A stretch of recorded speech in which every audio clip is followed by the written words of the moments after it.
जो परिस्थितियां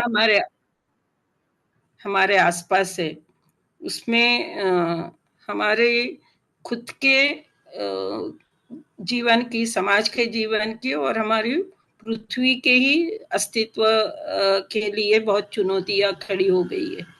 अभी कल ही पृथ्वी दिन 22 अप्रैल हम मनाते हैं और हम लोगों ने NPM के तरफ से 7 अप्रैल जो जागतिक स्वास्थ्य दिन है, वहां से 22 अप्रैल तक एक अभियान का आह्वान किया था।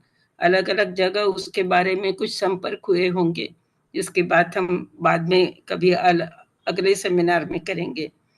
लेकिन इसलिए मुझे ऐसा लगा कि हम अभी की जो परिस्थितियां, एक तरफ हमारा मिडिल ईस्ट में तीसरा युद्ध होने की आशंका तेजी से बढ़ रही है, दूसरी तरफ क्लाइमेट के इसका जो असर है वो इतना गंभीर परिस्थिति में है कि जैसा एक आवाज के तरफ से एक अपील सर्कुलेट हो रही कि पैसिफिक सागर में एक छोटा सा आइलैंड देश है वानुआटू, जिसने गुहार लगाई है कि यदि ये सब फॉसिल फ्यूल का इस्तेमाल बंद नहीं किया जाएगा तो वो पूरा डूबने की आशंका है।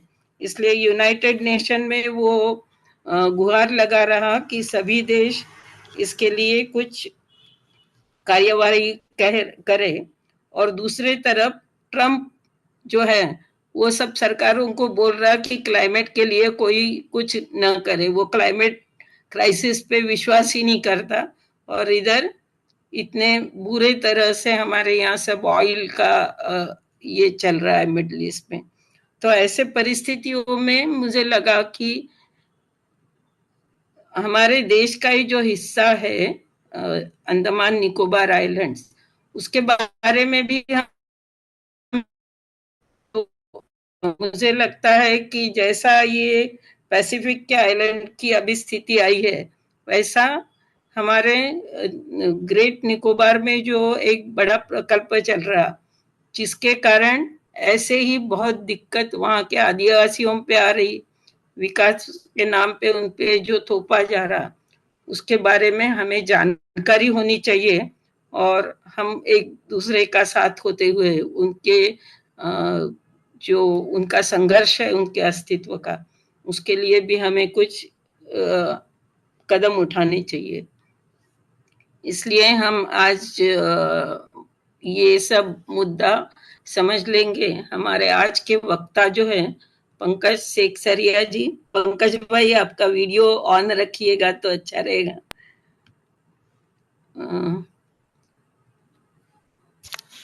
पंकज भाई ये एक अभ्यासक है और रिसर्च करते हैं, उन्होंने काफी सारी किताबें, तो पिछले कम से कम 3 दशक से वो ये क्षेत्र में काम कर रहे हैं, जिसमें समाज और जो पर्यावरण है, तकनीकी है और विकास के नाम पे जो भी चलता है, इसके सबके अंतर संबंध और उसमें जो सामाजिक न्याय की बात होनी चाहिए, पर्यावरण का संरक्षण होना चाहिए, इस दिशा से वो पूरे मुद्दे हमें समझाए। ठीक है, तो अगर 5-7 मिनट 10 मिनट और हो सकता है नहीं, वो तो ठीक है, तो नॉट मोर देन 40 मिनट्स, लेकिन फाइन 35 to 40 मिनट। तो पंकज भाई हमें पूरा मुद्दा समझाएंगे, उसके बाद कुछ आपके सवाल हैं तो आप कृपया चैट में सवाल लिखिए ताकि हम उनको जोड़ के उसके बारे में और स्पष्टीकरण दिए जाएंगे। ओवर टू यू पंकज भाई। नमस्ते, वेलकम। मेरी आवाज आ रही है ठीक से? हाँ, आपकी आवाज ठीक से आ रही है। तो सबको मेरा नमस्कार और NAPM NACAJ को बहुत सारा मेरा धन्यवाद और आभार कि आपने ये मंच दिया इस मुद्दे पे चर्चा करने के लिए, क्योंकि मुझे लगता है कि आज की तारीख में देश में बहुत आदिवासी ह्यूमन राइट्स को लेके चल रहे हैं, लेकिन एक अगर कोई बहुत बड़ा मुद्दा हो तो वो आज ग्रेट निकोबार आइलैंड का, जैसे सुहास ने बताया। तो सुजय, स्वास्थ्य, सुनीति, सबको मेरा आभार कि आपने ये मौका दिया। और जैसे मैंने कहा कि अगले 41 मिनट में मैं आपके सामने ये जो प्रोजेक्ट अब होने जा रहा है, ये पिछले 3-4 साल से 4 साल हो गए इसको, अभी जब ये प्रपोजल पहले आया था। तो इसमें असल में क्या हो रहा है हमारी, इसमें हमें हमें क्या डर लग रहा है इसके, इस बहुत बड़े प्रोजेक्ट के प्रकल्प के क्या पहलू हैं। और जैसे सुहास ताई ने कहा कि हमने करीब 1.5 साल पहले एक किताब छापी थी जिसका नाम था द ग्रेट निकोबार बिट्रेयल। तो एक विश्वासघात की कहानी है, और विश्वासघात बहुत बड़ा शब्द है, लेकिन हमें क्यों लगता है ये विश्वासघात है, और मुझे आशा है कि आप मुझसे सहमत होंगे जब हम ये प्रेजेंटेशन मैं खत्म कर पाऊं। मैं कुछ स्लाइड्स हैं मेरे पास, तो मैं इसको शेयर करता हूं। कैन समबडी कंफर्म कि आपको ये दिख रहा है? ये पहली हाँ जी, स्लाइड है। दिख रहा है, दिख रहा है। दिख रही है, ठीक है। अच्छे से दिख रहा। ठीक है जी। तो ये जो आप मैप में देख जो जो बैकग्राउंड में आप देख रहे हैं, और जो कर्सर, ये ग्रेट निकोबार का द्वीप है। ये आइलैंड, जो ये मैप थोड़ा एक नॉर्थ साउथ से नहीं है, लेकिन मैं आपको दिखाऊंगा मैप ठीक तरह से। ये ग्रेट निकोबार का जो आइलैंड है, ये करीब 900 स्क्वायर किलोमीटर का आइलैंड है, जो अंडमान और निकोबार द्वीप समूह का सबसे दक्षिण का आइलैंड है। और हम लोग सब जानते ही होंगे कि इंदिरा पॉइंट जो है, वो एक तरह से पॉलिटिकल इंडिया, भारत का सबसे दक्षिण का जो टोक जो है, वो इंदिरा पॉइंट है। और ये जो राइट हैंड साइड में आप देख रहे हैं, वो बांदा आचे सुमात्रा। ये करीब 150 किलोमीटर की ही दूरी है इंदिरा पॉइंट और सुमात्रा से। तो एक तरह से ये एक बहुत ही एक ऐसा इलाका है जिसके बारे में हम बहुत जानते नहीं है। और अगर हम जहां आज बैठे हैं, मैं पूना में हूं इस समय, आप जहां भी हो, तो अगर हम एक एक रेशा बनाए, तो शायद इंदिरा पॉइंट और ग्रेट निकोबार से भारत का कोई इलाका ऐसा नहीं है जो जहां हम बैठे हैं उससे दूर है। तो दिल्ली से भी, बंबई से भी, पूना से भी। तो एक ऐसा इलाका है जिसके बारे में हम बहुत कम जानते हैं, लेकिन आज बहुत बड़ा वहां पे प्रोजेक्ट होने जा रहा है, जो मैं आपको जिसके बारे में मैं आपसे बताने की कोशिश करूंगा। तो शुरुआत करते हैं 2021 से। ये राइट हैंड साइड में जो आप देख रहे हैं, वो गुड़गांव में कंपनी है, एई कॉम इंडिया प्राइवेट लिमिटेड। और नीति आयोग के कहने पे उन्होंने ये प्री फिजिबिलिटी रिपोर्ट बनाई थी, जो इस सारे प्रोजेक्ट का एक पूरा बेसिस बनता है। और इस प्रोजेक्ट में जो होने वाला है, वो मैं आपको अभी बताने जा रहा हूँ। तो एक तो इसमें 3-4 मुद्दे हैं जो, सॉरी, क्या हुआ ये, एक सेकेंड।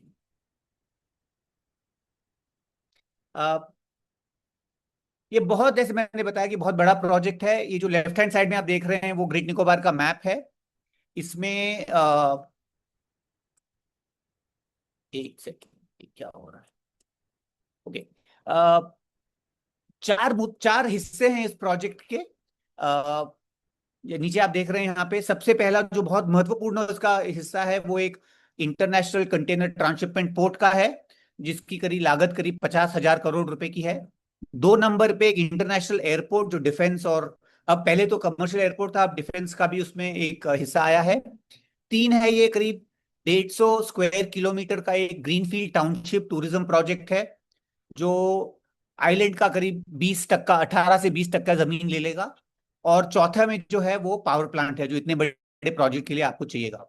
तो इसमें बहुत सारे मुद्दे हैं, और जैसे आप इस स्लाइड में देखेंगे कि एक तो 160 स्क्वायर किलोमीटर का एक ऐसा जंगल, ऐसे जमीन जहां पे सिर्फ जंगल आज है। और बंबई और दिल्ली के जो लोग हैं, आप जान पाएंगे कि ये जो इलाका है, ये बंबई के संजय गांधी नेशनल पार्क से बड़ा इलाका जंगल का है, जिसे हम इंग्लिश में प्रिस्टीन ट्रॉपिकल एवरग्रीन फॉरेस्ट कहते हैं। अ, कम से कम तीन, ज्यादा से ज्यादा 10 मिलियन, 1 करोड़ पेड़ पेड़ कटने की यहाँ पे बात है। क्योंकि इस तरह के जंगल में डेंसिटी अगर देखें, तो सरकार का पार्लियामेंट में मानना है और कहना है कि करीब 10 लाख पेड़ काटे जाएंगे। लेकिन वैज्ञानिकों का मानना है कि इस तरह के जंगल में जो पेड़ की डेंसिटी होती है, उस हिसाब से उसके चलते 3 मिलियन 30 लाख के करीब 100 लाख पेड़ यहाँ पे कट सकते हैं। प्रोजेक्ट, इस द्वीप में आज सिर्फ करीब 7 या 8 हजार लोग हैं। तो एक तरह से बहुत ही अनोखा एक द्वीप है, एक लैंडमास है, जहाँ पे जनसंख्या बहुत कम है। इसमें बहुत महत्वपूर्ण यह है कि यहाँ पे दो आदिवासी समुदाय हैं। एक शोम्पेन के नाम से जो करीब सिर्फ 300 लोग हैं, 400 लोग हैं, और दूसरा निकोबारी कम्युनिटी है जो 1,000 लोगों से ज्यादा नहीं है। बाकी के जो 6-7 हजार लोग हैं वो 1970 के दशक में यहाँ से सेटलर्स लाए गए थे भारत सरकार से। उनकी भी बहुत एक अच्छी और सुंदर और एक एक इम्पॉर्टेंट कहानी है जो हम लोग जानते नहीं है। लेकिन ये टोटल आज 900 स्क्वायर किलोमीटर के इलाके में ये आज 7,000 लोग यहाँ पे बसते हैं। प्रोजेक्ट के चलते कम से कम यहाँ पे 3.5 से 4 लाख लोगों को लाया जाएगा।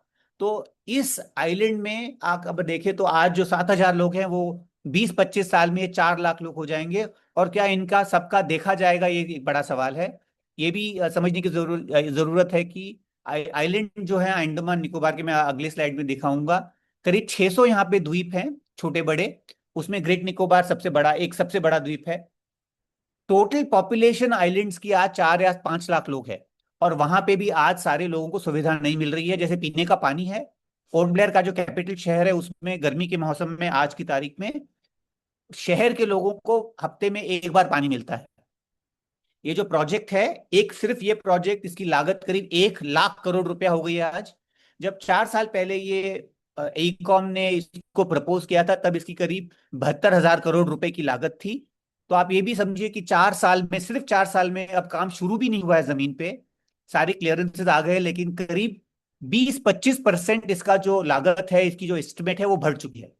तो क्या खर्चा इसमें होने वाला है और जब तक ये प्रोजेक्ट शुरू होगा और खत्म होगा, ये 1 लाख करोड़ कितना हो जाएगा, और जो इन्वेस्ट करेंगे उसमें क्या क्या मुनाफा होने वाला है, क्या प्रॉफिट होने वाला है, क्या जो इन्वेस्टमेंट होगा वो रिकवर होगा, ये सवाल भी पूछने की बहुत जरूरत है। क्योंकि सिर्फ ये पर्यावरण और आदिवासियों का मामला नहीं है, वो बहुत महत्वपूर्ण मामला है। लेकिन इसका जो इन्वेस्टमेंट होगा ये कौन करेगा और इसका क्या फायदा होगा, ये सारे बहुत महत्वपूर्ण सवाल हैं। इसके जो मुद्दे हैं इस प्रोजेक्ट में जो मैं बातचीत करूंगा आपसे, वो इकोलॉजिकल, पर्यावरण को लेके हैं, जियोलॉजिकल हैं जो बहुत महत्वपूर्ण है, इस पे ज्यादा चर्चा हुई नहीं है। यहाँ के आदिवासी लोग हैं उसके बारे में तो सवाल हम लोग बात करेंगे ही। जो इकोनॉमिक मुद्दे हैं, फाइनेंशियल मुद्दे हैं, जो से मैंने भी बात की, वो हैं। और legal issues and due process कि क्या ये पूरी तरह से लीगली किया जा रहा है, और जो जो पद्धत है जिससे होना चाहिए ये प्रोजेक्ट, क्या वो हो रहा है। तो हर जो एक्सिस पे अगर हम देखेंगे तो इसमें सवाल हैं, और बहुत बड़े सवाल इसमें हमने भी उठाए हैं और उठाने की जरूरत है। जस्ट वेरी क्विकली आपको एक अंदाजा दे दें ये आइलैंड्स का। अ, ये अंडमान निकोबार के आइलैंड्स मेनलैंड इंडिया से बहुत दूर हैं। ये अंडमान का जो इलाका है उत्तर की तरफ, और निकोबार का इलाका दक्षिण की तरफ। ये जो द्वीप समूह है वो एक सबमर्ज्ड माउंटेन रेंज है, एक वोल्केनिक माउंटेन रेंज अरक्कन योमा के नाम से है, जो म्यांमार से उत्तर में चल के आती है। और जो सुमात्रा है दक्षिण में, इंडोनेशिया का जो भाग है, वो एक तरह से इनसे जुड़ी हुई है। तो आप देखेंगे और हम जानते हैं कि अंडमान निकोबार भारत का जो मेन भूखंड है उससे बहुत दूर है। और एक जियोलॉजिकल, इकोलॉजिकल और कल्चरल भी अगर देखा जाए तो ये उतना ही हिस्सा साउथ ईस्ट एशिया का बनता है जितना दक्षिण साउथ एशिया का जो बनता है। और ये जो एकदम दक्षिण की तरफ और दक्षिण पूर्व की तरफ जो आप ये सुमात्रा का भाग देख रहे हैं, उसमें जो आप एक तारा, एक स्टार देख रहे हैं, ये एक बहुत महत्वपूर्ण चिन्ह है। और ये जब 2004 में जो बहुत बड़ी सुनामी आई थी साउथ और साउथ ईस्ट एशिया में, जिसमें लाखों लोग मारे गए थे, अरबों रुपए की प्रॉपर्टी डैमेज हो गई थी, वो जो सुनामी थी, जो भूकंप था, वो यहाँ पे सुमात्रा के किनारे बांदा आचे में आया था।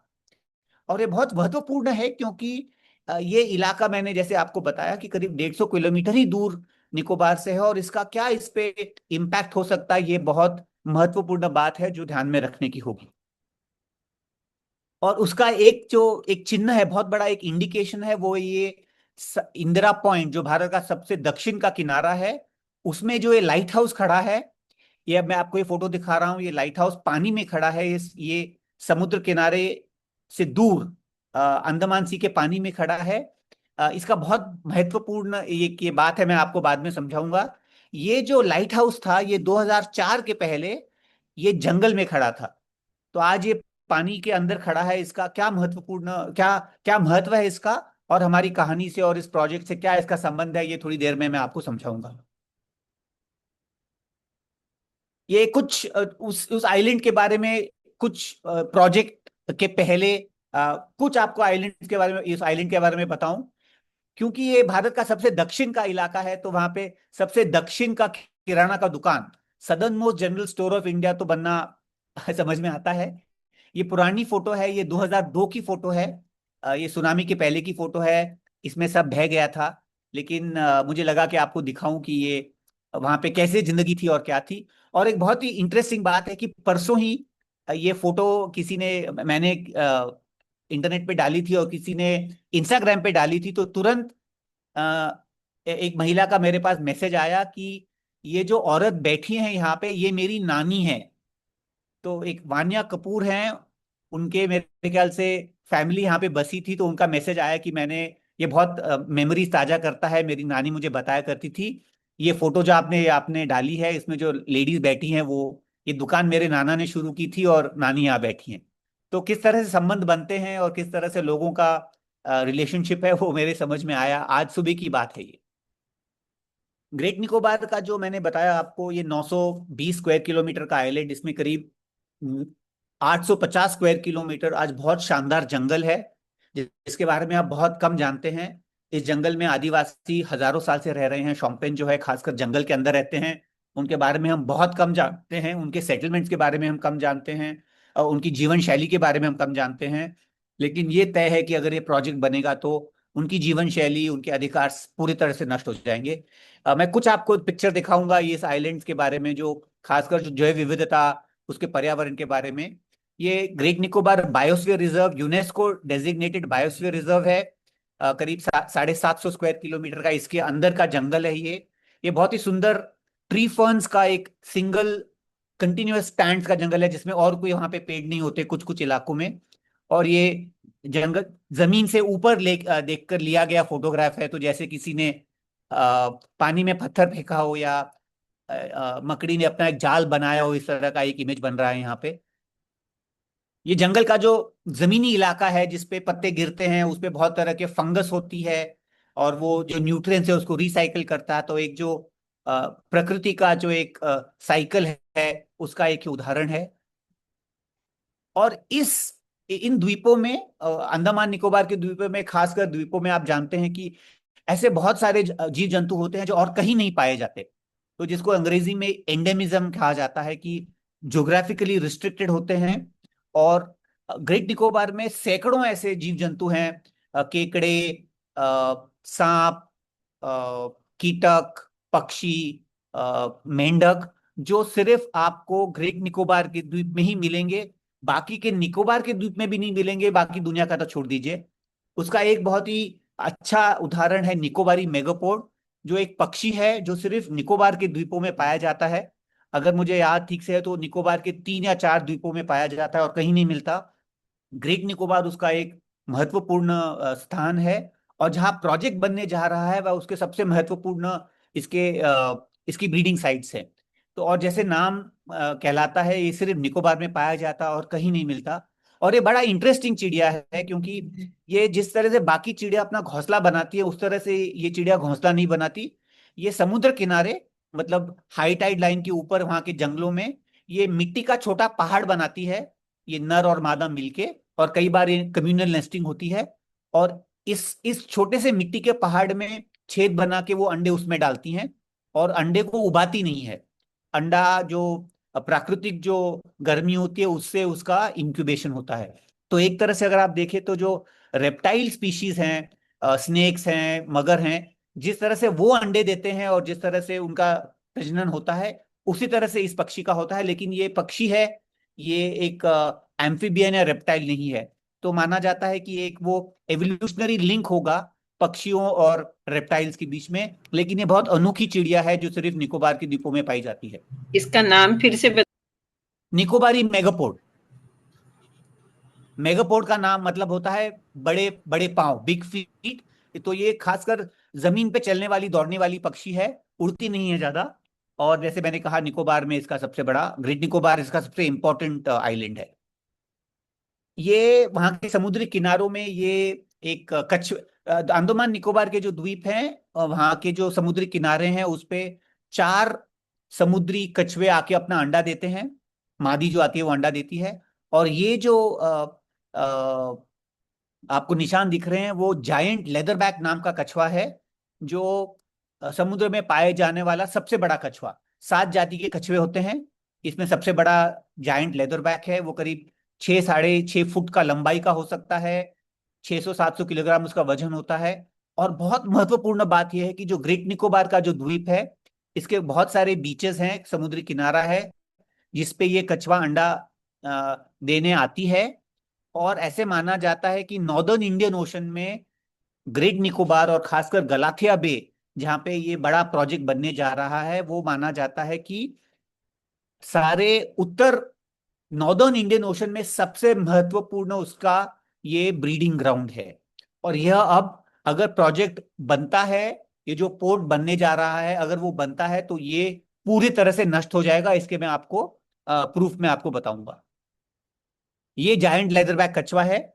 ये जो मैंने फोटो इस कछुए की और जो पहला वाला पिक्चर था, वो गलाथिया बे नाम का जो बीच है, जहां पे इनकी सबसे बड़ी संख्या ये आते हैं अंडे देने के लिए, और जहां पे ये बहुत बड़ा पोर्ट बनने जा रहा है वो वहीं का है। तो ये जायंट लेदरबैक कछुआ का ये फोटो है उसी द्वीप से। ये करीब 20 साल पुराना 2002 का फोटो है, अगर मुझे याद ठीक से आ रहा है तो। अब मैं मुद्दे पे आता हूं। ये जो ग्रेट गलाथिया बे कॉन मैं कह रहा हूं कि जहां पे इस प्रकल्प का सबसे महत्वपूर्ण जो हिस्सा है, जो ट्रांसशिपमेंट पोर्ट बनने जा रहा है, जो करीब 48 या 50 हजार करोड़ रुपए की लागत से बनेगा, जो पूरे प्रोजेक्ट का कम से कम 50 से 60% इन्वेस्टमेंट जो है इस पोर्ट में बनने जा रहा है। ये ग्रेट निकोबार का सबसे दक्षिण का इलाका है। और जहां पे कर्सर घूम रहा है वो इंदिरा पॉइंट है, जहां पे मैंने आपको लाइट हाउस का फोटो दिखाया था। गलाथिया बे एक बहुत ही शानदार सुंदर 8 9 10 स्क्वायर किलोमीटर का ये एक बे है, जहां पे गलाथिया नाम की नदी यहाँ पे आके वो खत्म होती है। ये जो आपको थोड़ा पानी दिख रहा है, जो भूरा दिख रहा है, वो गलाथिया नदी का पानी है। गलाथिया नदी ग्रेट निकोबार की सबसे बड़ी नदी है। मेनलैंड या जो हमारा मेन भूखंड है उसके स्टैंडर्ड से छोटी एक छोटा सा एक स्ट्रीम होगा, लेकिन निकोबार में ये सबसे बड़ी नदी है। और जहां पे नदी समुद्र में आती है, यहाँ जो कर्सर मूव हो रहा है, वहां पे करीब 2 किलोमीटर 2 ढाई किलोमीटर का बहुत शानदार समुद्री किनारा, सॉफ्ट व्हाइट सैंड की बीचेस हैं वहां पे, जहाँ पे कछुए आते हैं। और इसी बे में ये पोर्ट बनने जा रहा है। लेकिन किस तरह कानून व्यवस्था और जो हमारे कायदे हैं उसको किस तरह से खिलवाड़ की गई है इस पोर्ट को बनाने के लिए, ये वो कहानी है गलाथिया बे कौन। गलाथिया बे में जो एक तरह से हम सब के साथ धोखा हुआ है, उसकी मैं आपको कहानी बताने जा रहा हूं। ये जो फोटो है वो गलाथिया बे का ही है, जो मैप है जैसे मैंने आपको दिखाया, उसी का थोड़ा क्लोजअप है। अ, अभी इसका 2021 में, 2021 में, जब ये प्रपोजल मैंने आपको बताया बनने जा रहा था, तब इस बे की ये परिस्थिति थी। 1997 में इसको वाइल्ड लाइफ प्रोटेक्शन एक्ट के तहत एक वाइल्ड लाइफ सेंचुरी घोषित किया गया था, इंटेंशन घोषित हुआ था। क्योंकि आप देखेंगे कि ये जो लाल लाइन दिख रही है आपको, ये 2 ढाई किलोमीटर का बीच है, जिसपे कछुए के 4 जाति यहाँ पे अंडा देने आती है। उसमें giant leatherback, olive ridley, green sea turtle और हॉक्सबिल। और ये वाइल्ड लाइफ एक्ट के तहत शेड्यूल 1 के स्पीशीज है। इसका ये मतलब है, जो हम टाइगर या बाकी स्पीशीज को जो महत्व देते हैं, सी टर्टल्स को वही महत्व दिया जाता है। यहाँ पे मैंग्रोव्स, जो मराठी में कांदळ वन जो बोलते हैं, वो यहाँ पे पाए जाते हैं। यहाँ पे जो पानी में यहाँ पे मैंग्रोव्स हैं। यहाँ पे निकोबारी मेगापोड जो एंडेमिक स्पीशीज है उसके नेस्ट हैं। अ, अ, समुद्री मगरमच्छ यहाँ पे पाया जाता है, और बहुत सारी ऐसी जनजातियां प्राणी और वगैरह हैं जो खास यहाँ पे मिलती हैं। जो ब्लू जो नीली रेश आप देख रहे हैं, ये यहाँ पे करीब 20,000 कॉरल कॉलोनीज या 20,000 प्रवाल की यहाँ पे कॉलोनीज हैं। और कॉरल भी वाइल्ड लाइफ एक्ट के तहत शेड्यूल 1 में आता है। तो यहाँ बहुत सारे कारण हैं कि इसको वाइल्ड लाइफ के नजरिए से इसको प्रोटेक्ट किया जाए। इसलिए 1997 में इसको वाइल्ड लाइफ सेंचुरी घोषित किया गया था। 2021 तक ये वाइल्ड लाइफ सेंचुरी थी। साथ साथ अगर आप जाने तो हमारे जो जो कोस्टल एरियाज है उसका एक कोस्टल जोन रेगुलेशन होता है, जिसके तहत कोस्टल एरियाज को प्रोटेक्ट किया जाता है। और CRZ 1A वो कैटेगरी है जिसमें मैक्सिमम प्रोटेक्शन दिया जाता है, जहां पे कोई भी डेवलपमेंट प्रोजेक्ट खासकर पोर्ट वगैरह नहीं वहां पे किसी को अलाउ किया जाता है। और CRZ एरिया 1 वो होती है जिसमें मैंग्रोव्स हो, जिसमें कॉरल्स हो, जिसमें टर्टल नेस्टिंग साइट हो, जिसमें ग्राउंड नेस्टिंग बर्ड्स हो, जिसमें मगरमच्छ हो। तो ये सारे जो मुद्दे हैं, सारे जो पर्यावरणीय जो इंडिकेटर्स है, वो आपको सब इस छोटे से इलाके में असल में सारे ग्रेट निकोबार का जो कोस्टल एरिया है वहां पे सब में मिलेंगे, लेकिन गलाथिया बे में खासकर वो मिलते थे। इसीलिए ये CRZ 1 भी है, मैक्सिमम प्रोटेक्शन है, आप यहाँ पे पोर्ट नहीं बना सकते। और ये वाइल्ड लाइफ सेंचुरी भी है जिसके लिए मैक्सिमम प्रोटेक्शन आप अपने भारतीय कानून और कायदे के तहत आप इसको देते हैं। लेकिन अगर ये वाइल्ड लाइफ सेंचुरी है और अगर ये CRZ 1 है, 1A है, तो आप यहाँ पे पोर्ट नहीं बना सकते। और यहाँ पे शुरू होता है सबसे पहला जो धोखा हमको दिया गया है। और ये आप देखेंगे, ये जो पोर्ट प्रोजेक्ट है 2021 में जो प्रपोजल आया था, उसमें गलाथिया बे आप देखेंगे कि जो इसी का एक इमेज है, यहाँ पे पोर्ट बनने जा रहा है। और दो तीन चीजें मैं आपको बता दूं कि ये आप नदी आप देख रहे हैं, यहां से आ रही है, यहाँ पे कछुए आते हैं, यहाँ पे भी कछुए अंडा देने आते हैं। ये जो गलाथिया बे का जो मुंह है, जो माउथ है, वो आज 3 किलोमीटर चौड़ा है।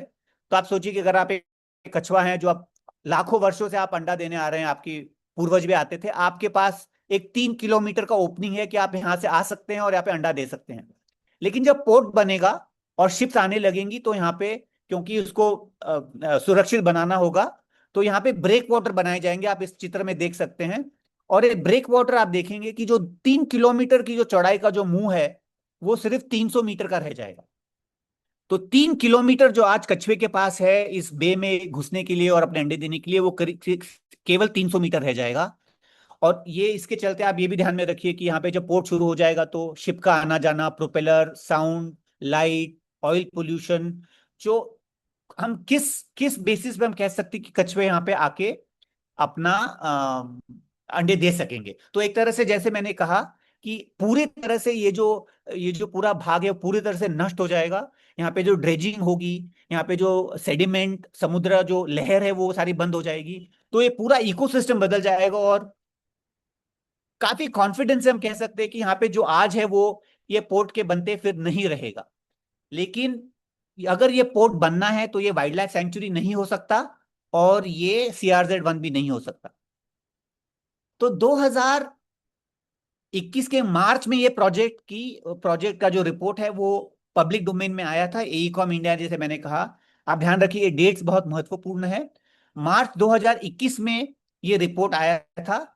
लेकिन रिपोर्ट पब्लिक होने के पहले, रिपोर्ट बनने के पहले, प्रोजेक्ट का प्रस्ताव बनने के पहले 5 जनवरी 2021 में, 2.5 महीने, अभी प्रोजेक्ट प्रपोजल आया भी नहीं है, उसके 2.5 महीने पहले national board of wild life, जो पर्यावरण मंत्रालय में जो एक स्टैट्यूटरी बॉडी है, जो भारत के पर्यावरण और वन्य प्राणी को खासकर उनका मुद्दा, उनका मैंडेट है, उसकी स्टैंडिंग कमेटी की खास मीटिंग हुई।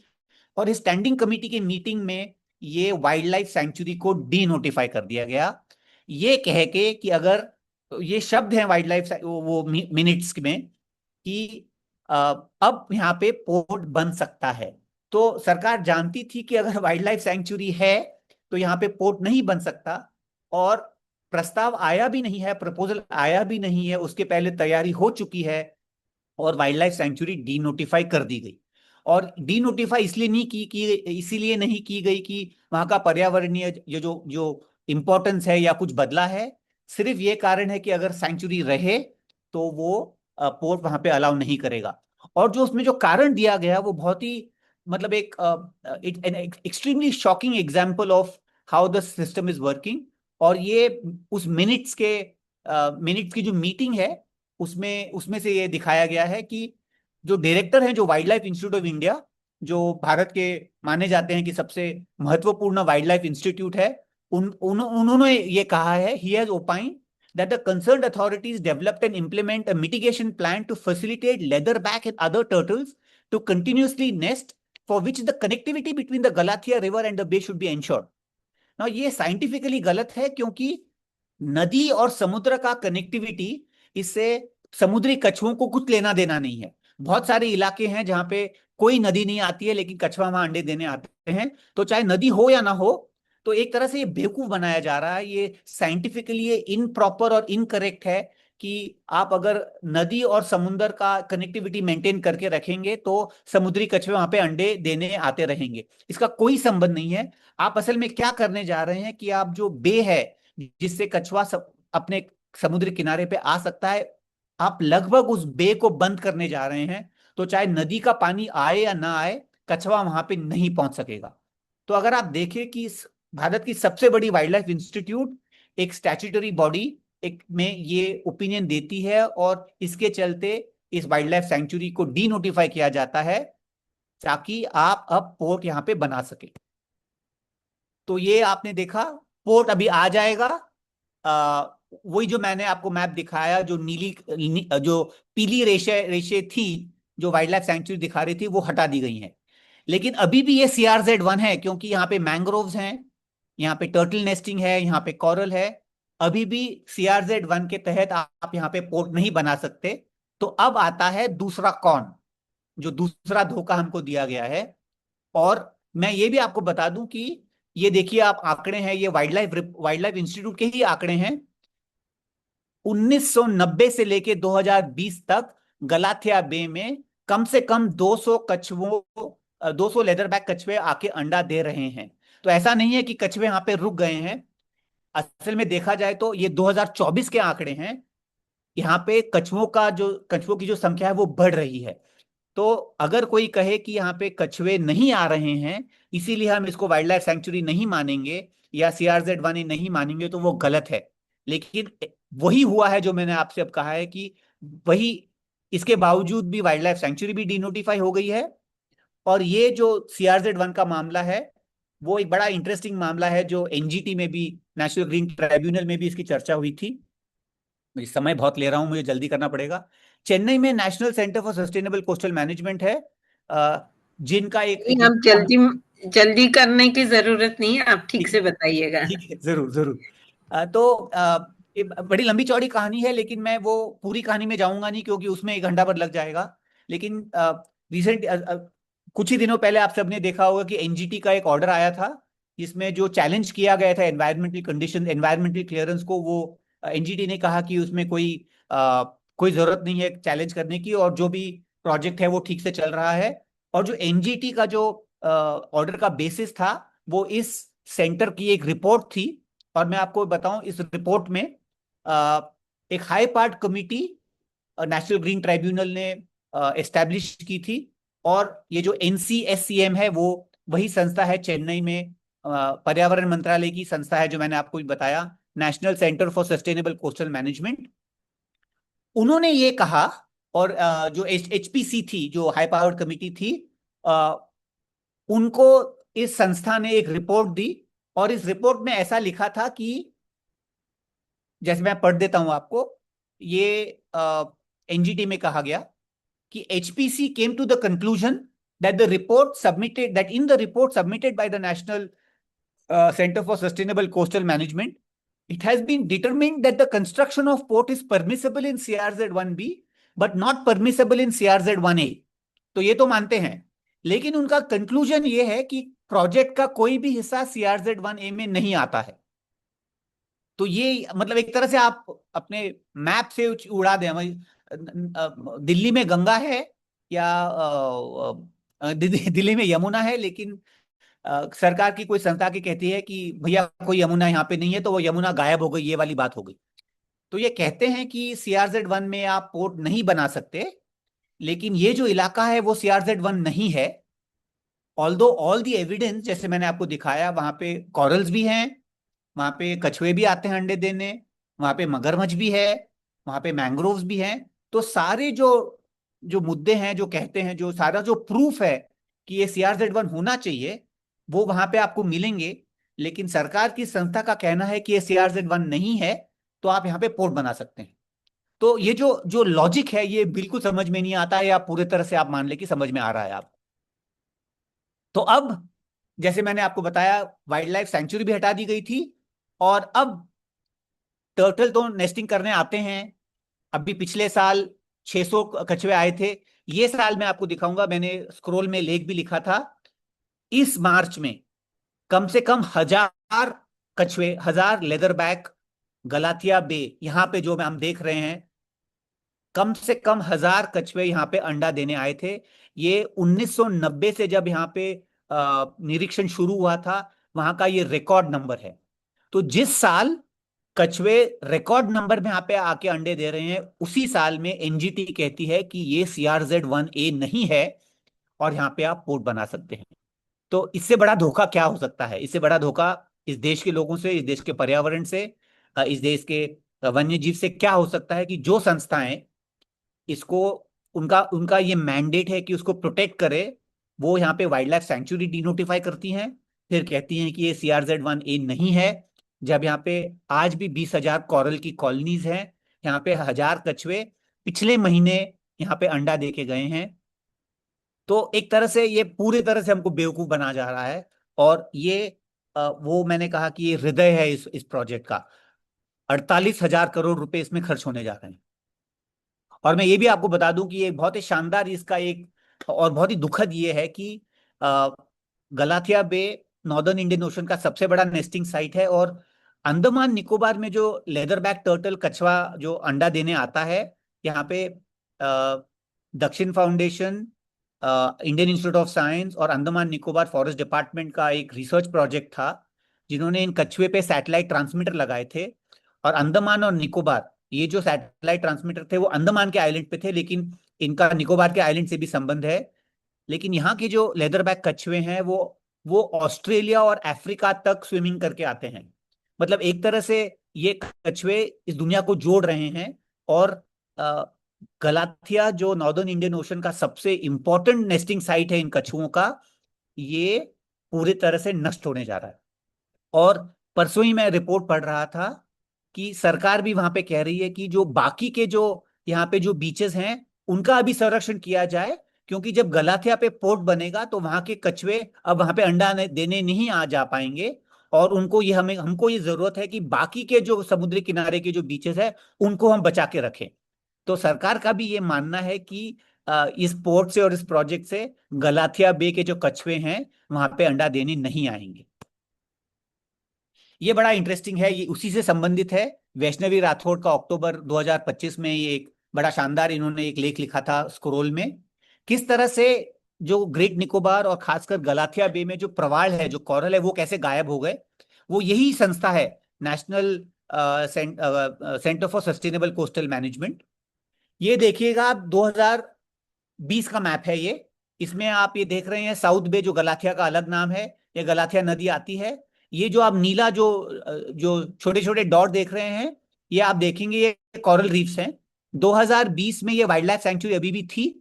तो आप देखेंगे कि 2020 के मैप में national centre for sustainable coastal management दिखाती है कि गलाथिया बे में कोरल रीफ्स हैं, गलाथिया बे में एक वाइल्ड लाइफ सेंचुरी है। यह है 2021 का उसी इलाके का मैप, उसी संस्था का मैप।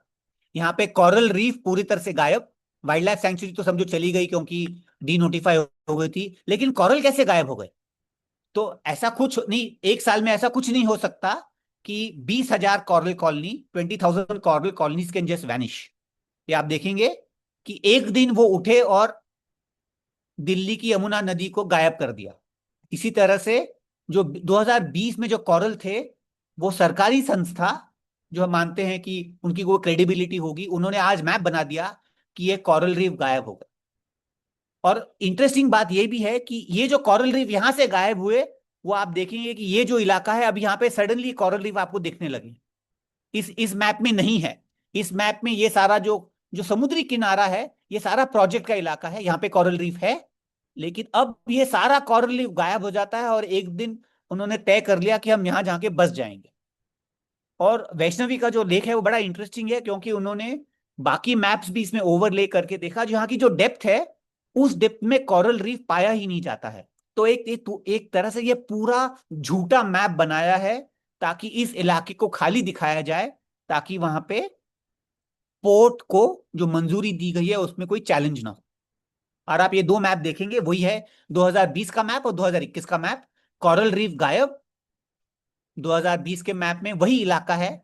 ऐसे एक दिन में कोरल रीफ गायब नहीं होती है, और वहां की कोई पर्यावरणीय और जो इकोलॉजिकल जो कंडीशंस हैं वो किसी तरह से भी चेंज नहीं हुई है। तो ये हम 100% कह सकते कि ये झूठा मैप है। और किस तरह से इसको मंजूर किया गया है, बहुत बड़ा एक सवाल है जो हमको पूछना बहुत जरूरी है। और ये मैं आपको दिखा रहा हूं, ये अभी मार्च 30 का मेरा लेख है स्क्रोल में। कम से कम 900 से 1000 कछुए यहाँ पे, उसी बीच पे जहां पे वाइल्ड लाइफ सेंचुरी आज नहीं है, जहां पे नेशनल ग्रीन ट्राइब्यूनल कहता है कि ये CRZ 1 नहीं है। ये एक मित्र ने फोटो भेजा है, ये मार्च 6 का फोटो है। कछुए के बच्चे अब अंडा अंडा फूट चुका है, कछुए के बच्चे निकल के, ये लेदर बैक के कछुए के बच्चे हैं, समुद्र की ओर जाने के लिए तैयार हो रहे हैं। मार्च 6 का पिक्चर है। फरवरी में एनजीटी ने कहा कि ये CRZ 1A नहीं है। इसका ये मतलब है कि इन कछुओं के पास वो जानकारी अब नहीं गई है कि वो यहाँ पे आके अंडे नहीं दे सकते। कोशिश चल रही है, लेकिन कछुए अभी पूरी तरह से उनको जानकारी नहीं मिली है। किस तरह से हमारे साथ ये धोखा किया जा रहा है, इसका ये बहुत शानदार उदाहरण है। ये आप देखेंगे उसी बीच के, ये 13 फरवरी का एक चित्र है। 13 फरवरी को 900 नंबर जो है वो कछुए का जो अंडा का जो जो घोंसला है, जो अंडा देने को आते हैं, उसका नंबर है। 13 फरवरी तक ये फॉरेस्ट डिपार्टमेंट का वहां पे टर्टल हैचरी है, उनका खुद का रिकॉर्ड है कि कम से कम 900 कछुए यहाँ पे अंडे दे चुके हैं। ये 13 फरवरी का आंकड़ा है। तो आप देख सकते हैं कि वहां पे आज भी, अभी तो कछुए अंडे नहीं दे रहे होंगे, लेकिन अभी जो उनके नए से उसमें से छोटे जो बच्चे हैं वो निकल के आज की तारीख में शायद वो समुद्र में लौट रहे हैं। तो किस तरह से ये बहुत बड़ा धोखा हो रहा है, मैं आपको बताने की कोशिश कर रहा हूँ। तो अभी अगले पड़ाव पे आए। आप सब जानते हैं कि मैं जल्दी, कुछ समय के अभाव की वजह से मैं कुछ थोड़ा थोड़ा जल्दी करने लगूंगा अभी। लेकिन आपको एक आइडिया हो गई होगी कि किस तरह से धोखा हो रहा है। और जो मैंने आपको जो बताया वो सिर्फ एक मुद्दा है। ये 4 प्रोजेक्ट्स हैं बड़े मोटे। मैंने सिर्फ आपको गलाथिया बे का, जहां पे पोर्ट बनने जा रहा है, उसकी मैंने आपको जानकारी दी है। सिर्फ पर्यावरण मुद्दे जो इकोलॉजिकल इश्यूज हैं उसको हैं, और बहुत सारे मुद्दे हैं जो थोड़ा बहुत मैं आपको दिखाऊंगा। ये जो एनवायरमेंटल इम्पैक्ट असेसमेंट होता है, आप सब जानते हैं कि कोई भी प्रोजेक्ट अगर अप्रूव होता है उसके पहले एक EIA रिपोर्ट बनती है। नवंबर 2022 में इस रिपोर्ट को अप्रूव किया गया। और इसको मैं आपको सिर्फ 2-3 उदाहरण दूंगा कि कितनी बुरी तरह से रिपोर्ट की गई है, कितना एक इंग्लिश में जो पथेटिक, एक साइंटिफिकली इनकरेक्ट एंड इनअप्रोप्रिएट ये रिपोर्ट है। अभी आप ये भी ध्यान में रखिए कि ये 160 स्क्वायर किलोमीटर, सरकार के आंकड़े 10 लाख पेड़, आज की, अब क्लाइमेट चेंज की बात कर रहे हैं, उस ऐसे मौके में आप 10 लाख पेड़ काटने जा रहे हैं। आप 160 स्क्वायर किलोमीटर का जंगल आप डी नोटिफाई करने जा रहे हैं। भारत का सबसे सुंदर समुद्री किनारा, कछुए आते हैं, आप उसको करने जा रहे हैं। तो आप उसमें आपकी क्या रिस्पॉन्सिबिलिटी होगी एनवायरमेंटल इम्पैक्ट असेसमेंट और एनवायरमेंटल स्टडीज का।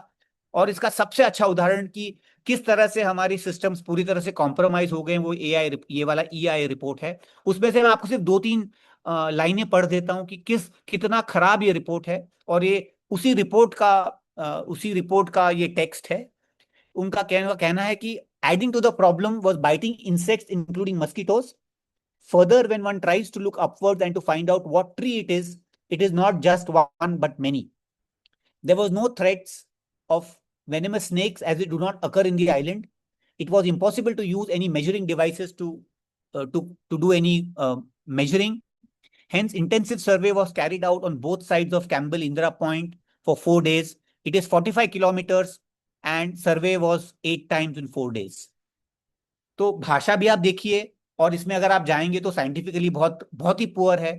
और आप विचार कीजिए कि देश का सबसे बड़ा प्रोजेक्ट आज की तारीख में, 1 लाख करोड़ रुपए का प्रोजेक्ट, 160 स्क्वायर किलोमीटर का जंगल, हमारे स्कूल के बच्चे इससे अच्छा काम करेंगे।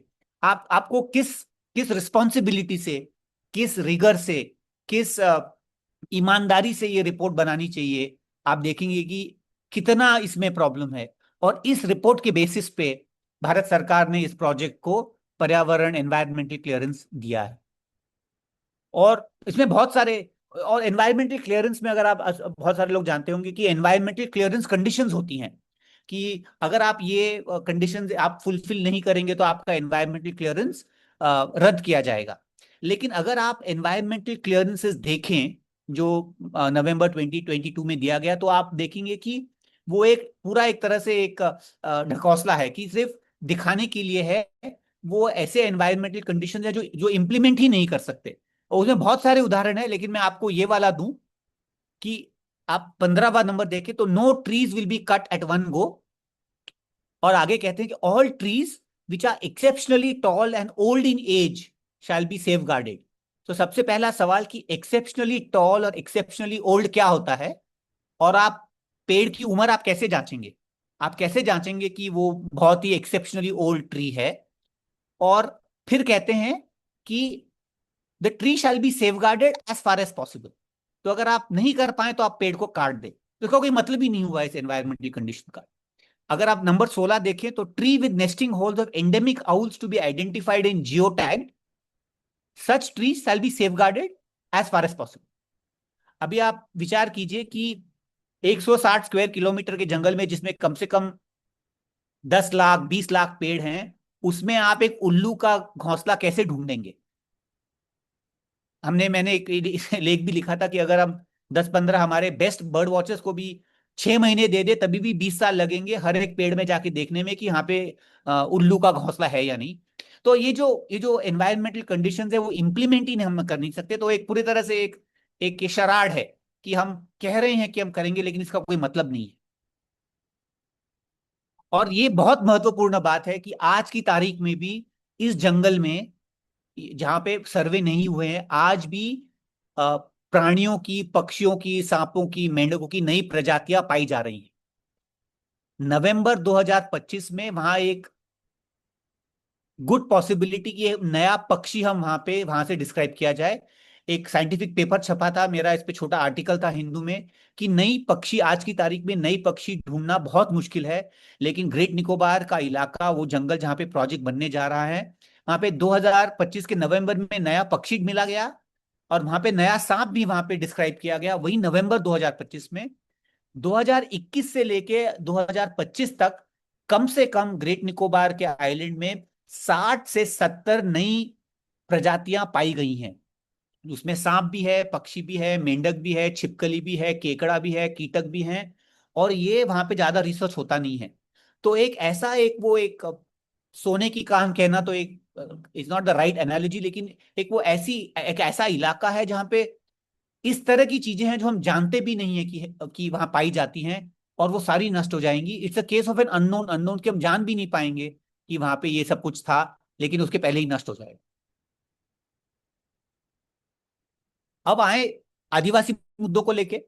अ, बहुत कुछ कहने को है, लेकिन मैं 2-3 ही बातें आप कर पाऊंगा। वहां का जो डायरेक्टर ऑफ ट्राइबल वेलफेयर है, क्योंकि ये यूनियन टेरिटरी है, तो अंडमान एंड निकोबार आइलैंड्स में ट्राइबल वेलफेयर डिपार्टमेंट है जिनका स्टैट्यूटरी मैंडेट आदिवासियों का वेलफेयर है।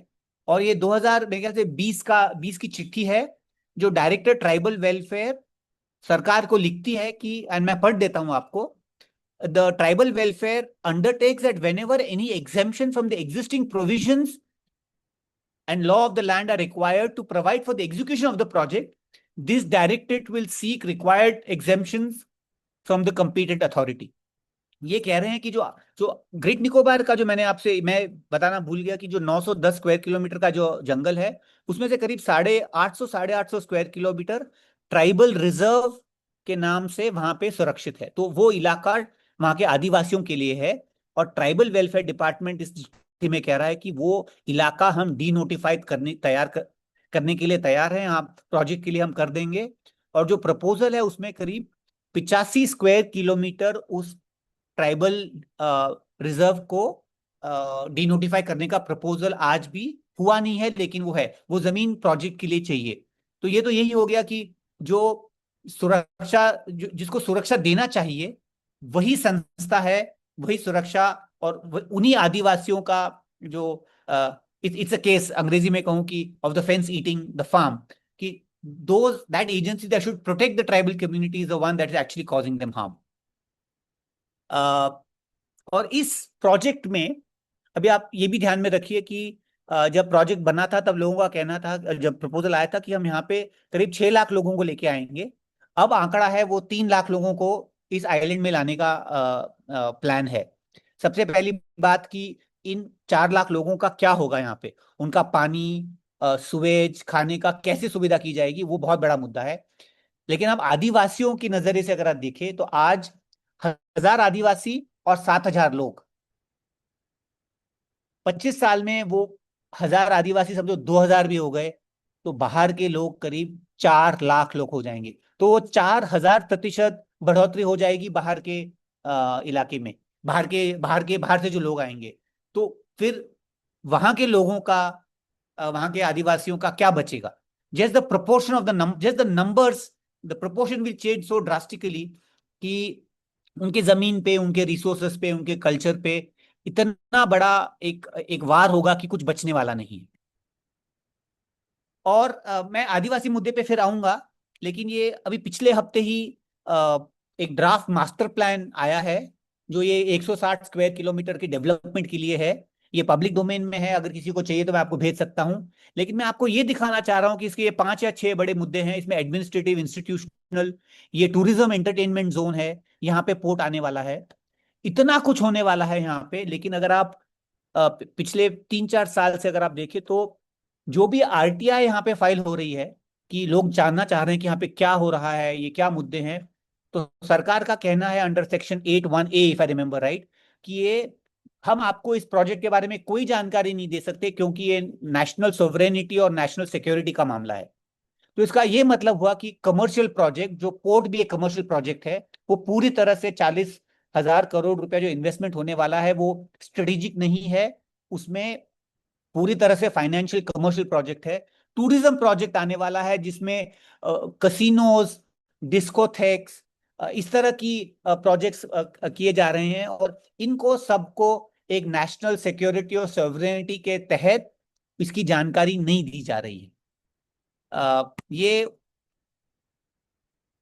ये उसी रिपोर्ट का मैं आपको दिखाऊं कि जो बाईं तरफ का जो मैप है, ये आज का यहाँ आज की यहाँ पे स्थिति है। ये 160 स्क्वायर किलोमीटर का जो लाइट ग्रीन है वो इलाका है, ये जो यहाँ पे आज थोड़ी बस्ती है। और जो राइट हैंड साइड का मैप है वो 2047 में जो यहाँ पे होगा वो आप इस मैप में देख सक रहे हैं। तो इसमें डेवलपमेंट होगा, और ये जो बदलाव आने वाला है वो ये मैप दर्शाता है। ये पिछले हफ्ते आए हुआ ड्राफ्ट प्लान का एक नक्शा है जो आपको दिखा रहा है। और ये सारी जानकारी जब मांगते हैं आरटीआई के तहत तो ये नहीं दी जा रही है। तो अगर आप इसमें डिटेल में जाएंगे तो आप देख पाएंगे कि किस तरह का डेवलपमेंट इसमें होने जा रहा है, और इसका कोई कारण नहीं बनता कि इसको आप आरटीआई के तहत आप जानकारी नहीं देंगे। और ये आप देखें, लोकल पॉपुलेशन आज की तारीख में करीब 9,000 है, सेंसस के हिसाब से कम ज्यादा होगी। लोकल पॉपुलेशन 2055 में सिर्फ 11,000 हो जाएगा। लेकिन जो टूरिस्ट फुटफॉल वो लोग समझने जा रहे हैं, जो चाहते हैं वो 10 लाख लोग यहाँ पे लेके आएंगे, और टोटल आइलैंड का पॉपुलेशन करीब 3.5 लाख हो जाएगा। तो जो बदलाव होने जा रहा है, और जैसे मैंने कहा कि ये 4 लाख लोगों का क्या होगा, वहां पे जमीन, घर, यहाँ के जंगल को कैसे काटा जाएगा, उनको कैसे जमीन दी जाएगी, उनका खाना खाना कहाँ से आएगा, पानी कहाँ से आएगा, 4 लाख लोगों का पानी कहाँ से आएगा, ये आसान नहीं है। पोर्ट ब्लेयर जो 200 साल से बसा हुआ शहर है, उसमें आज लोगों के पास पानी नहीं है, ये कैसे होने वाला है? ये सारे प्रोजेक्शंस हैं। और इसका क्या इम्पैक्ट होगा वहाँ के पर्यावरण पे, ये हम सोच ही सकते हैं, वहाँ के आदिवासियों पे हम सिर्फ इसको इमेजिन कर सकते हैं। अब मैं आदिवासी मुद्दों पे आता हूँ। जब प्रोजेक्ट प्रपोजल आया था और कुछ लोगों ने सवाल उठाया था कि इतने लोग आएंगे बाहर से और आदिवासियों के जो कल्चर पे, उनके स्वास्थ्य पे जो इम्पैक्ट होगा, तो आप क्या करेंगे?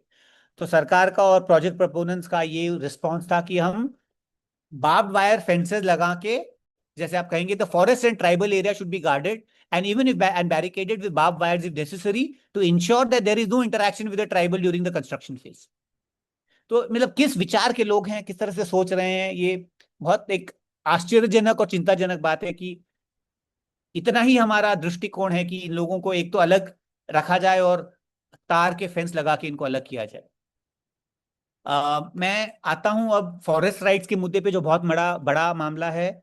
ये कलकत्ता हाई कोर्ट में एक याचिका दायर है, जो अभी कोर्ट उसको सुनवाई चल रही है। लेकिन इसमें सिर्फ मैं आपको 2 स्लाइड्स में मैं दिखाऊंगा कि किस तरह से वहाँ के आदिवासी राइट्स का फॉरेस्ट राइट्स के तहत किस तरह से वायलेशन किया गया है।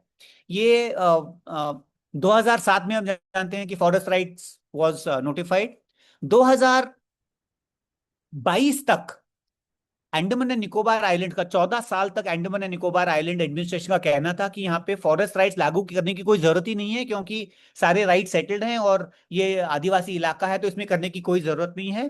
और मामला चलता रहे, उसमें कोई दिक्कत नहीं है। लेकिन जब 2022 में नवंबर में आप देखेंगे कि एनवायरमेंटल क्लियरेंस हुआ। फॉरेस्ट क्लियरेंस सिर्फ अभी एक स्टेज हुआ है, सेकंड स्टेज होना बाकी है। फॉरेस्ट क्लियरेंस देने के लिए फॉरेस्ट राइट्स एक्ट के तहत क्लियरेंस होना बहुत जरूरी है, और वो क्लियरेंस स्थान मौजूद नहीं था, क्योंकि सरकार ने वो प्रक्रिया शुरू ही नहीं की थी। लेकिन जब उनको पता चला कि अगर हम फॉरेस्ट राइट्स एक्ट के तहत क्लियरेंस नहीं देंगे तो फॉरेस्ट क्लियरेंस नहीं आएगा और प्रोजेक्ट नहीं किया जाएगा, तो 14 वर्षों में प्रक्रिया नहीं की गई थी। और एडमिनिस्ट्रेशन का कहना था और मिनिस्ट्री ऑफ ट्राइबल अफेयर्स का भी कहना था कि इस प्रक्रिया की जरूरत ही नहीं है। 2022 में अगस्त 18 को डिप्टी कमिश्नर निकोबार ने ROFR सर्टिफिकेट जारी कर दिया। तो जो 14 साल में वो नहीं कर पाए थे या उन्होंने नहीं किया था, वो 22 दिनों में वो सारी प्रक्रिया 900 स्क्वायर किलोमीटर की, जिसमें आदिवासी, 2 आदिवासी समुदाय, जिसमें एक समुदाय से आपका कोई संपर्क नहीं है, आप उनकी भाषा नहीं जानते हैं, आप उनसे कभी मिले नहीं हैं, आपसे उनकी कभी चर्चा नहीं हुई है, उन आदिवासियों का इनके पास अब 22 दिन में परमिशन आ गया है और फॉरेस्ट राइट्स एक्ट के तहत क्लियरेंस दे दी गई है। और वो जो क्लियरेंस दी गई वो अभी चैलेंज की गई है, उसमें बहुत सारे प्रॉब्लम्स हैं। जो समितियां गठित की गई थी उसमें आदिवासी रिप्रेजेंटेशन पूरा नहीं था। उसमें वो लोग थे, जैसे वहां के जो बाकी के ग्राम पंचायत के जो लोग हैं, जो सेटलर हैं, जो वहां पे उस समिति में नहीं होने चाहिए कायदे के चलते, वो उस समिति में थे। तो पूरी तरह से अगर आप देखें तो किस तरह से जब सरकार को कुछ करना हो तो करती है, ये हम देख रहे हैं। पूरी तरह से उनका एक लॉ का वायलेशन है, और जो इम्पैक्ट होगा वो तो हम अभी देख ही चुके हैं। पिछले दिनों वहां की जो निकोबारी ट्राइबल काउंसिल है, उन्होंने प्रेस कॉन्फ्रेंस भी की थी। उन्होंने ये भी कहा कि हम पे दबाव डाला जा रहा है। ये जनवरी का उनका प्रेस कॉन्फ्रेंस था। तो बहुत सारे ये मुद्दे भी वहां पे हो रहे हैं। और मैं आखिरी के मुद्दे पे आता हूं और 5-7 मिनट में मैं खत्म करूंगा। ये वो लाइट हाउस वाला मुद्दा है जो आप दिखा रहा था।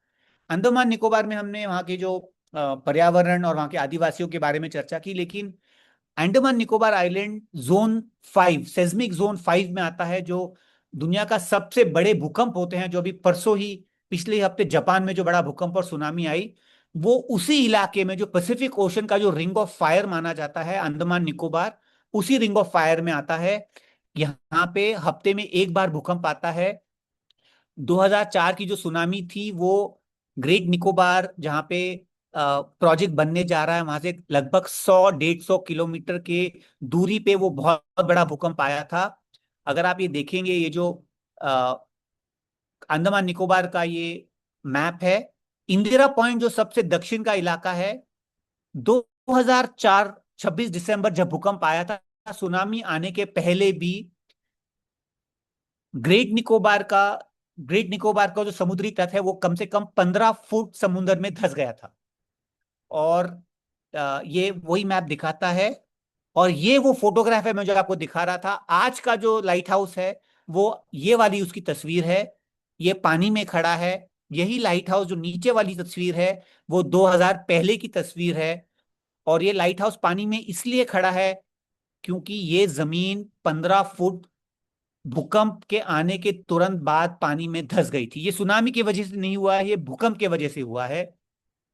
और आज इस इलाके में, इस समुद्री किनारे में, ये 1 लाख करोड़ रुपए का प्रोजेक्ट बनने जा रहा है। तो आप अभी आप विचार कर सकते हैं कि अगर फिर यहाँ पे भूकंप आया, जो आता है, और अगर फिर सुनामी आई जो पहले भी आ चुकी है, तो जो जो जो समुद्र, जो बंदरगाह बनने जा रहा है, जो पोर्ट बनने जा रहा है, वो या तो या तो समुद्र चढ़ गया, या जमीन धंस गई, या जमीन ऊपर आ गई, तो वो बंदरगाह, वो पोर्ट पोर्ट नहीं रहेगा।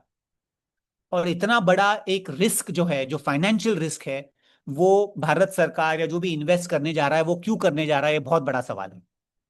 और ये मैं आपको दिखाऊं राइट हैंड साइड में, ये आईआईटी कानपुर की टीम का एक रिपोर्ट है कि, and I read it out in English, कि with the team recorded witness accounts of 8 meter high tsunami waves hitting the Great Nicobar coast on December 26, 2004.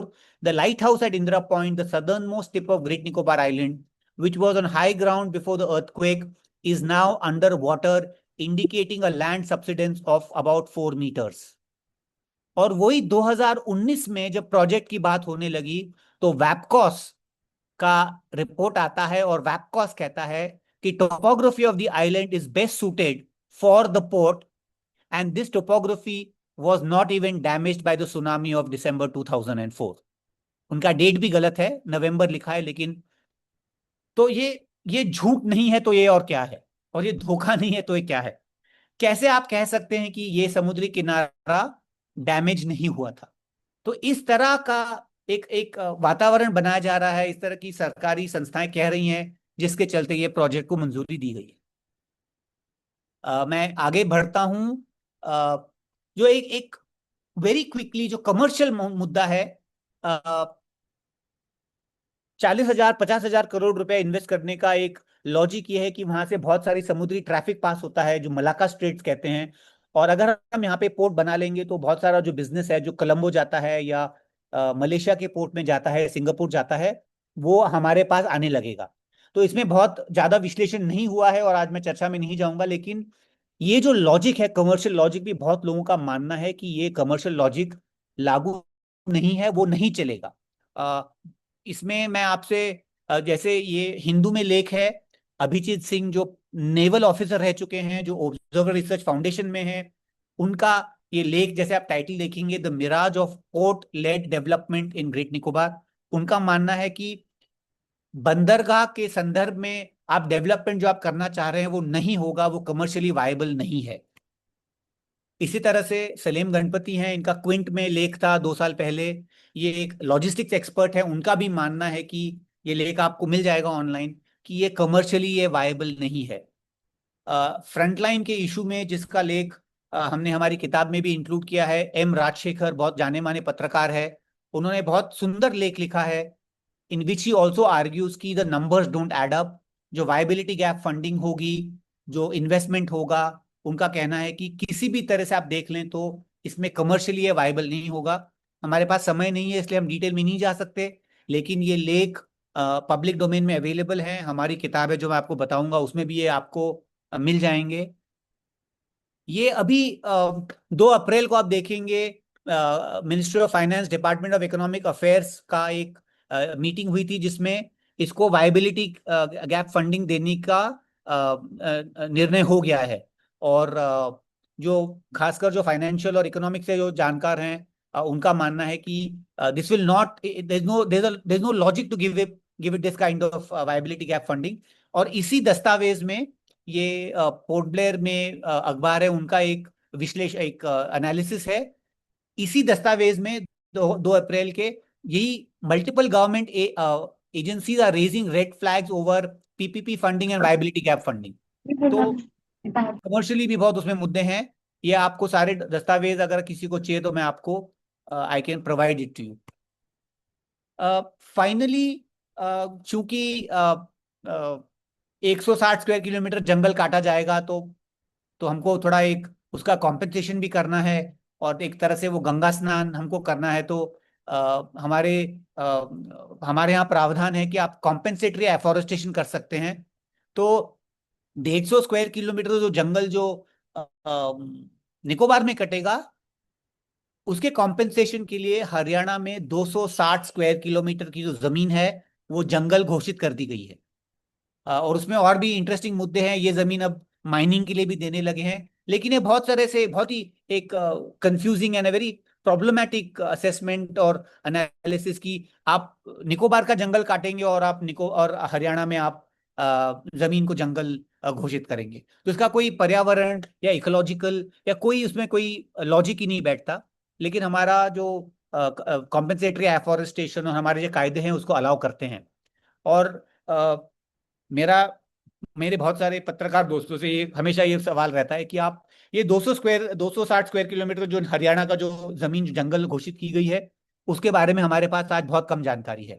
तो यहाँ पे कौन लोग थे, अभी ये जंगल हो जाएगा तो लोगों के अधिकार, क्या यहाँ ऑलरेडी जंगल थे, वगैरह वगैरह बहुत सारा पत्रकारों से और रिसर्चर से मेरा ये रिक्वेस्ट है कि वहां पे जाके भी हम तहकीकात करें कि वहां पे क्या हो रहा है। निकोबार में तो लोग जा ही रहे हैं। और जैसे मैंने कहा कि वो नोटिफाई होने के बाद भी कुछ जमीन माइनिंग के लिए दे दी गई है, तो ये हमारे देश में तो होता ही है। तो हम निकोबार का जंगल भी खो देंगे और जो हरियाणा की जमीन है वो भी जाएगी। तो मेरा तो ऐसा मानना है कि बहुत जल्दी हमें हरियाणा में मेगापोड मिलने लगेगा और एक पक्षी की नई प्रजाति हमारे देश में हमको मिलने लगेगी। कुछ भी हो सकता है इस देश में। अगर कॉरल इस तरह से गायब हो सकते हैं, अगर CRZ-1 इस तरह से गायब हो सकता है, तो मेगापोड हरियाणा में क्यों नहीं मिल सकता। The joke, as I always say, is on us, on our scientific community, on our researchers, on the people of this country, in the way that this whole project is being pushed and the whole set of problems that are there. हमने बस मैं last 2-3 minute ही मेरे बचते हैं। हमने बहुत सारे resources we have put together. एक टाइमलाइन हमने तैयार की थी। अगर आप इसको स्कैन करेंगे QR को तो एक आपको 30 पेज का PDF मिलेगा जिसमें इस प्रोजेक्ट का पूरा इतिहास है। मेरे ख्याल से हमारा छोटा जो हमारी रिसर्च टीम है उसकी सबसे बड़ी उपलब्धि ये टाइमलाइन बनाना है, क्योंकि इसमें करीब 300 डेट्स हैं। या, अगले 10-12 दिन में हम एक अपडेटेड टाइमलाइन जो दिसंबर 2025 की होगी वो तैयार हो जाएगी। उसमें हमने करीब 100 और डेट्स ऐड किए हैं, तो 400 उसमें डेट्स हैं। हजारों पन्ने आपको उसमें डॉक्यूमेंट मिल जाएंगे इस प्रोजेक्ट को चलते। और ये एक बहुत बड़ा रिसोर्स बन गया है लॉयर्स के लिए, रिसर्चर्स के लिए, जर्नलिस्ट के लिए। और सारी जानकारी प्रोजेक्ट की जगह एक जगह आ गई है। इस QR कोड में आपको वो मिल जाएगी। इस तरह की टाइमलाइन है। जैसे आप देखेंगे ये मार्च में मार्च 21 में जो प्रोजेक्ट प्रपोजल आया था उसकी ये टाइमलाइन है। अगर आप इसमें क्लिक करेंगे तो आपको ये डॉक्यूमेंट पूरा 150 पन्ने का डॉक्यूमेंट मिल जाएगा। इस तरह से हमने ये टाइमलाइन बनाई है। एक ग्रेट निकोबार आइलैंड एक एक डिजिटल आर्काइव हम लोगों ने बनाया। एक वेबसाइट है जिसमें 200 साल तक के जो दस्तावेज हैं, हजारों दस्तावेज, PhD documents, minutes of meeting, census reports, photographs, videos, films, किताबें, ये सब आपको इसमें मिलेंगे। अगर किसी को इंटरेस्ट हो इस विषय में, इस आइलैंड में, तो आपको ये सब मिल जाएगा यहाँ पे। मैंने एक ये व्हाट्सएप ग्रुप भी चलाया है। आप में कुछ उसके सदस्य होंगे। आप इसको स्कैन करेंगे तो आप इसको ज्वाइन कर पाएंगे।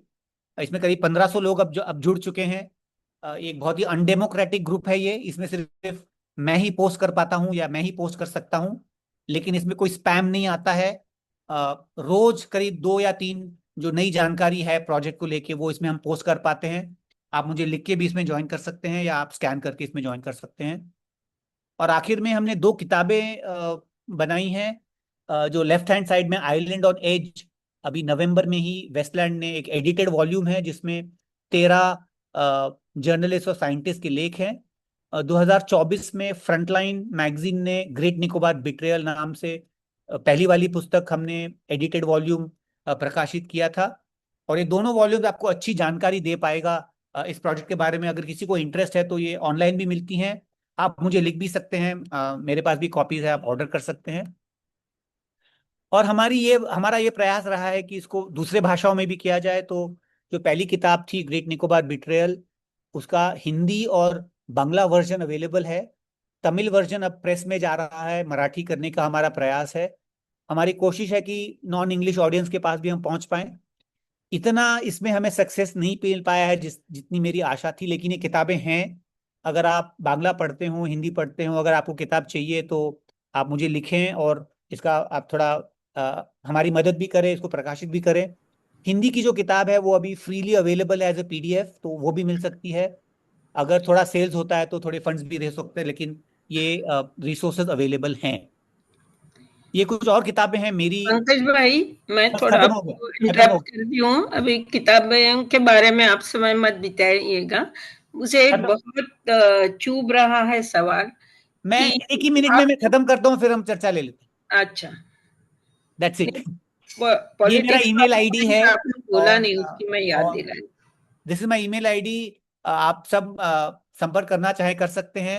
And I am available and I will stop there. I have taken really long, my apologies, लेकिन कहानी इतनी लंबी और इतनी इंटरेस्टिंग भी है कि और थोड़ा ज्यादा समय लग गया, उसके लिए क्षमा कीजिएगा।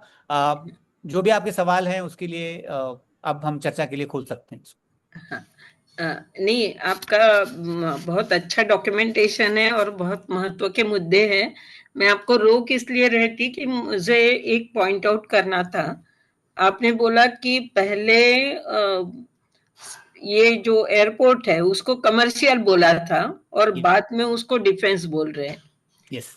तो एयरपोर्ट और पोर्ट दोनों केस में मुझे वो मिडल ईस्ट के इसका थोड़ा कंपैरिजन लग रहा कि क्या इसका, मैंने आपको सुझाव भी दिया था कि थोड़ा इसका स्ट्रैटेजिक पोजीशन, पॉलिटिकल, ये आप बता सके तो अच्छा रहेगा। जैसे सऊदी अरब वगैरह सब जगह अमेरिका ने अपने इन्वेस्टमेंट डाल के पोर्ट्स बना, एयरपोर्ट्स बनाए। अब वो पूरा कब्जा करने की कोशिश कर रहा। क्या चीन जाने के रास्ते में निकोबार वो अपना बेस बनाना चाहता है? इस प्रकार का कोई आपका कमेंट है क्या? नहीं, धन्यवाद। उसमें स्पेकुलेट करना होगा स्वास्थ्य, उसमें मैं जानता भी नहीं हूँ। और मेरे ख्याल से उसमें इस समय चाहे वो हो या ना हो, ये बहुत बहुत स्पेकुलेशन हो जाएगा, और उसमें मेरे ख्याल से कोई फायदा नहीं होगा स्पेकुलेशन करने का। मेरी जानकारी भी नहीं है। अ, ये जो प्रोजेक्ट के जैसे आपने कहा वो महत्वपूर्ण है। दो लॉजिक दिए जा रहे हैं। एक तो वो कमर्शियल लॉजिक जो मैंने आपको बताया कि यहाँ से बहुत बिजनेस, बहुत समुद्री वाहन जाते हैं और बहुत सारा शिपिंग जाता है। तो अगर हम अपना इंफ्रास्ट्रक्चर होगा तो हम उसका बिजनेस अपॉर्चुनिटी ले सकते हैं। दूसरा ये भी है कि एक स्ट्रेटेजिक लोकेशन है साउथ ईस्ट एशिया में, बाकी देश भी हैं वहाँ पे। इंडोनेशिया बहुत दूर नहीं है। तो एक स्ट्रेटेजिक लोकेशन, एक मिलिट्री आउटपोस्ट हो सकता है। लेकिन डिफेंस एस्टेब्लिशमेंट में भी अगर आप देखें पढ़ें तो उसमें अलग अलग उसका विश्लेषण है। कोई लोग कहते हैं कि अगर स्ट्रेटेजिक है भी तो इस तरह का कोई कर नहीं सकते, या करने की जरूरत नहीं है। और अगर स्ट्रेटेजिक लोकेशन है तो इतना बड़ा कमर्शियल प्रोजेक्ट करने की कोई जरूरत नहीं है। तो उसमें बहुत सारा कॉन्ट्रडिक्शन और कॉन्फ्लिक्ट है उसके विचार में। अ, और बाकी जो अपने पास तथ्य हैं और जो हम देख सकते हैं और जो हम जानते हैं कि ये होने वाला है, मैं उसी पे विश्लेषण या चर्चा कर सकूंगा। अ, बाकी क्या हो सकता है, दुनिया कैसे बदल रही है, सारे बहुत महत्वपूर्ण मुद्दे हैं। क्लाइमेट चेंज के चलते क्या कोस्टल एरियाज पानी के नीचे नहीं आएंगे? क्या पूरा ट्रैफिक बदल जाएगा? कहाँ, वो सारे मुद्दे तो खुले हैं, और कैसे बदलाव होगा है तो कोई नहीं बता सकता। अ, तो मेरे ख्याल से मिडल ईस्ट में जो आज हो रहा है, वेस्ट एशिया में जो हो रहा है, उससे बहुत मुश्किल है कुछ भी। और अभी हुआ है ये प्रोजेक्ट 6 साल पहले। ये प्रोजेक्ट वैसे असल में अगर देखा जाए तो 3-4 दशकों से इसकी बात हो रही है। ऐसा नहीं है कि बहुत नया प्रोजेक्ट या नई संकल्पना है। लेकिन जिस तरह से तेजी से और अग्रेसिवली इसको पिछले 4-5 साल में किया गया है, वो आज इस मौके पे आके खड़ा हुआ है। बहुत बहुत धन्यवाद। अभी ऑडियंस में किसी के सवाल है? चैट में तो नहीं दिख रहे मुझे, लेकिन आप हैंड रेस करके पूछ सकते हो। आप अनम्यूट करके भी बोल सकते हैं। मैं देख रहा हूँ कि अ, कश्मीर से भी लोग जुड़े हैं जो मछुआरों के इशू पे काम कर रहे हैं। वाड़वन से है, मुरबे पोर्ट से है।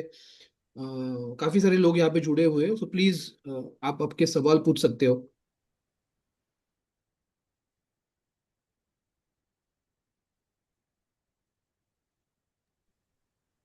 हाँ स्वप्ना स्वप्नाली ने बोलिए। हाथ था। हाँ स्वप्निल भाई, बोलिए।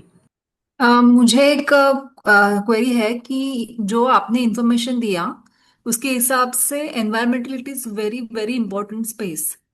तो इस डायरेक्शन में हम लोग इसके ऊपर कोई इंटरनेशनल प्रेशर या इंटरनेशनली कम्युनिटी या फिर यूनेस्को ऐसे चीजों से, या फिर यूएन जो भी है अथॉरिटी, उनके हेल्प नहीं ले सकते क्या? अ, ले सकते, जरूर जरूर लेना भी चाहिए। और मेरे ख्याल से जो अंतर्राष्ट्रीय संस्थाएं हैं, यूनाइटेड नेशंस की, जो उनकी एक प्रक्रिया होती है। और तो वो प्रक्रिया जब तक नहीं कर पाते फिर वो स्टैंड नहीं लेते हैं। लेकिन ऐसा भी है कि पिछले एक डेढ़ साल में यूनाइटेड नेशन जैसी बॉडी ने, उनके कुछ जो बॉडीज हैं, मुझे आज पूरा याद नहीं आ रहा है, उन्होंने इस पे पब्लिक स्टैंड लिया भी है, सरकार से कुछ सवाल पूछे भी थे। तो वो तो जरूर एक सवाल पूछना चाहिए, क्योंकि इसमें आदिवासी मुद्दे भी हैं, इसमें जैसे माइग्रेटरी स्पीशीज हैं, पर्यावरण के मुद्दे भी हैं। तो एक इंटरनेशनली इसमें थोड़ी बहुत चर्चा हुई है। इंटरनेशनल मीडिया ने इसमें इंटरेस्ट लिया है, कुछ लिखा है। तो जितने भी हमारे पास चैनल्स हैं inside India, in communication with in different systems internationally, हमको अ, जो भी जिसको भी लगता है कि ये इसमें सवाल है, कोशिश तो करनी चाहिए। अभी कौन करेगा, उसको कैसे किया जाएगा, वो किसके पास वो साधन है, किसके पास वो कॉन्टैक्ट्स हैं, वो देखने वाली बात है। लेकिन मुद्दा जरूर है जो जिस पे बात हो सकती है और होनी चाहिए। और एक सवाल है इससे ही जुड़ा हुआ, कि अगर इंटरनेशनली सिर्फ, मतलब जैसे आपने इंफॉर्मेशन दिया कि सवाल उठ रहा है ये सब, बट इंटरनेशनली हम लोग कुछ लीगल एक्शन या फिर, because it is very, like climate change को लेके बहुत सारे नियम बन रहे हैं, या फिर इंटरनेशनली बहुत सारे देशों ने बहुत सारे नियम मान्य भी किए हुए हैं। तो उस सब कंटेक्स्ट में हम इस पे कोई इंटरनेशनली लीगल केस या ऐसी चीज कर सकते हैं क्या? मेरी सच बताओ, मेरी इतनी जानकारी नहीं है। But even in the Indian context, हमारे जो नेशनल कायदे कानून है उसमें भी बहुत सारे अ, मुद्दे हैं जो कोर्ट जा सकते हैं और जो ले रहे हैं। लेकिन मेरा ये भी मानना है कि कोर्ट का जो उपाय है वो एक ही उपाय है।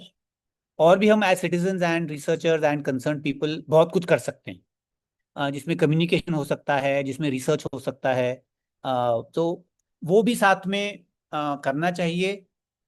जैसे मैंने कहा कि आज की तारीख में 3 या 4 मुद्दे ऐसे हैं जो कलकत्ता हाई कोर्ट के सामने हैं। उसमें आदिवासियों का भी मुद्दा है, वाइल्ड लाइफ क्लियरेंस का भी मुद्दा है। तो वो बातें भी हो रही हैं। और ये भी है ना कि कोई ऐसा चाहिए जो इसको एंकर करे, जो इसमें जिम्मेवारी लेके इसमें पहल करे। तब तब तो कोई भी कुछ भी कर सकता है उसमें। तो वैसे तो ना तो रोकने वाली बात है या ना ना करने वाली बात है, दोनों ही बातें जरूर होना चाहिए। नासिर दार का हाथ ऊपर है, नासिर आप पूछिए। नासिर इज फ्रॉम उलर, कश्मीर से है वो। नासिर जी सवाल पूछिए अनम्यूट करके। जिंदाबाद। Am I audible? Yes, Yes. बोलिए। या जी।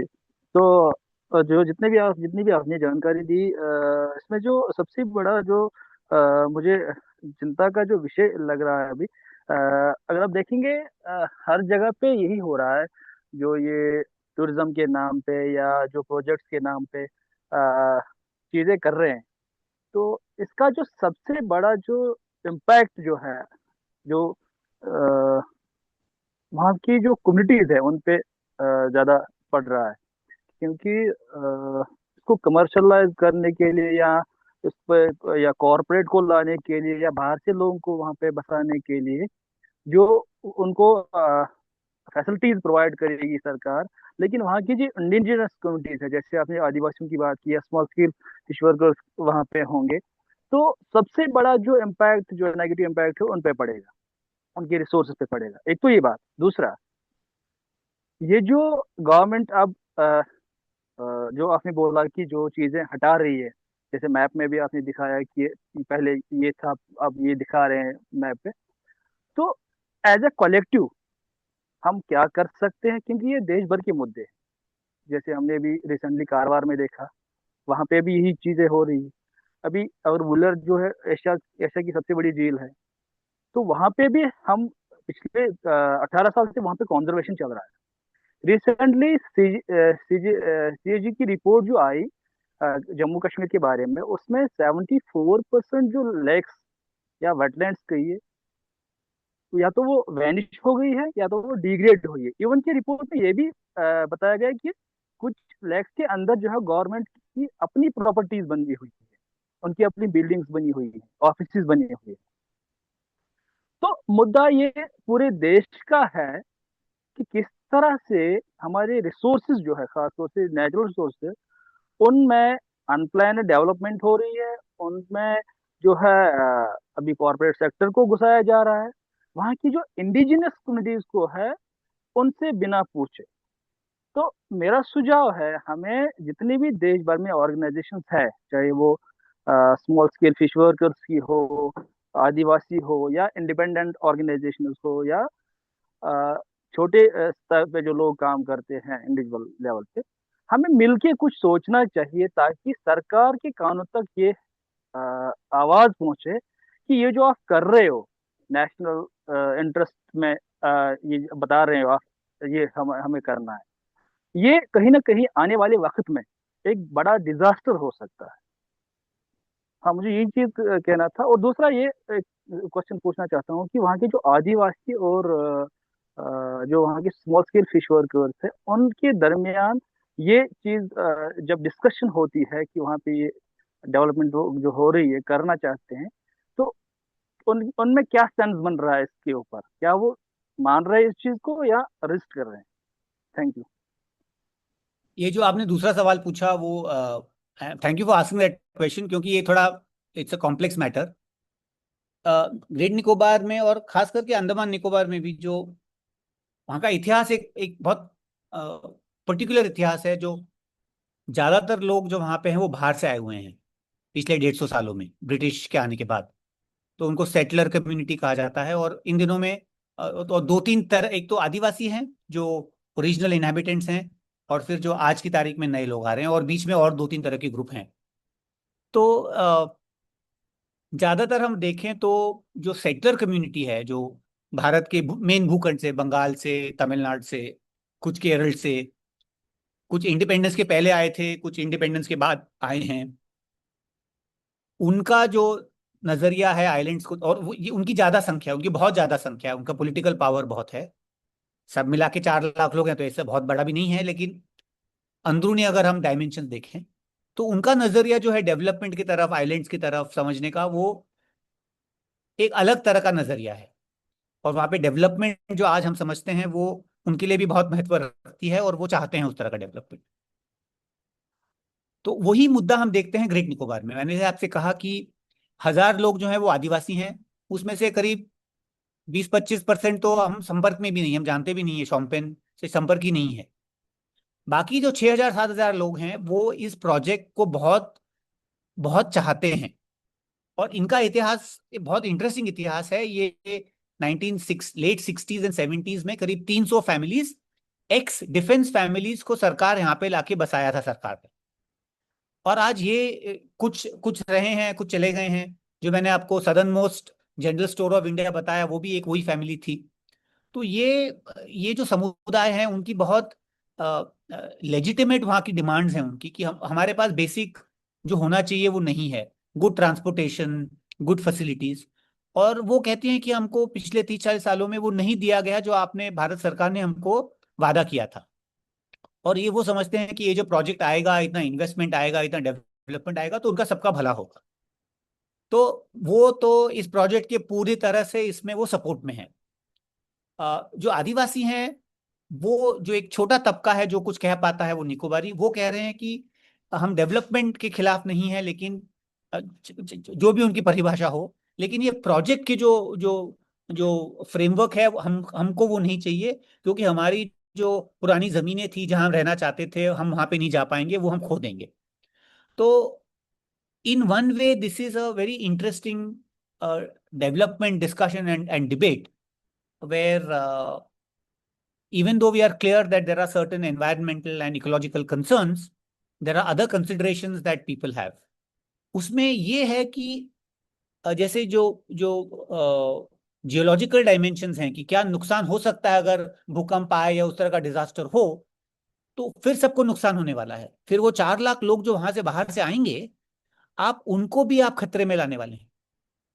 और क्या ये जो प्रोजेक्ट है वो it is certainly not for the 7,000 settler people, it is for something else. लेकिन उनको क्या फायदा होगा, फायदा हो भी शायद। तो ये जो मुद्दा है वो थोड़ा कॉम्प्लिकेटेड मुद्दा है। तो आदिवासी कह रहे हैं हमको नहीं चाहिए, लेकिन जो मेजोरिटी जो बाहर के लोग हैं वो चाह रहे हैं कि हम चाहते हैं। और इसमें एक ये भी है कि डेवलपमेंट, जैसे आप सब लोग यहाँ पे इस प्लेटफॉर्म पे, कि डेवलपमेंट क्या है, क्या होना चाहिए। अभी आप एक एक द्वीप समूह देख लीजिए आप, वहां पे सबसे प्राइमरी जो है डेवलपमेंट वो शिपिंग का होना चाहिए।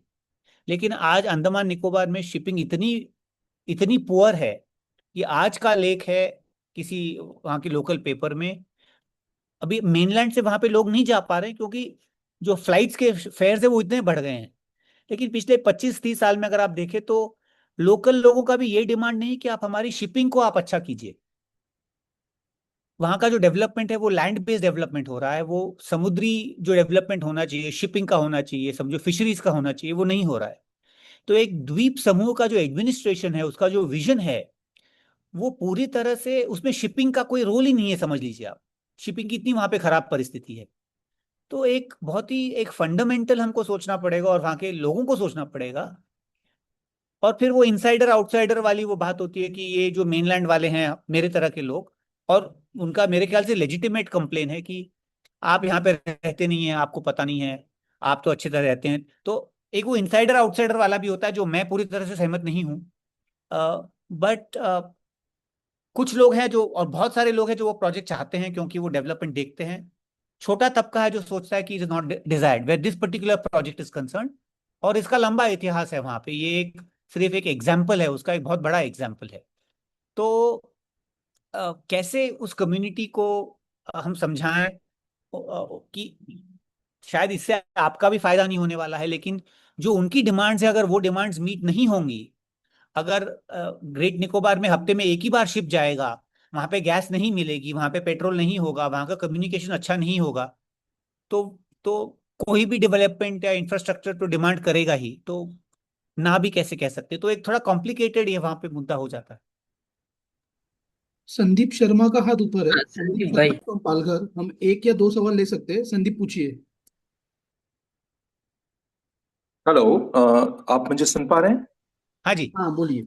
हाँ पंकज जी, बहुत ही एनलाइटनिंग टॉक दिया आपने, क्योंकि ये मुद्दा हम लोग को मालूम तो था, लेकिन इसके इतने सारे डिटेल्स पता कर पाना मुश्किल भी था। तो thank you so much for that.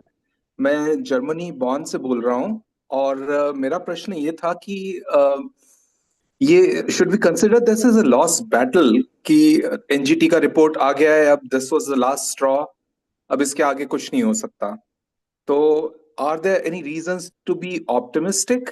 और अगर ऑप्टिमिज्म है तो हम क्या कर सकते हैं? मतलब जन आंदोलन तो हम वहां पे जाके पेड़ चिपको आंदोलन तो कर नहीं सकते, वो पॉसिबिलिटी तो है नहीं। तो क्या किया जा सकता है, एक ये पहला प्रश्न।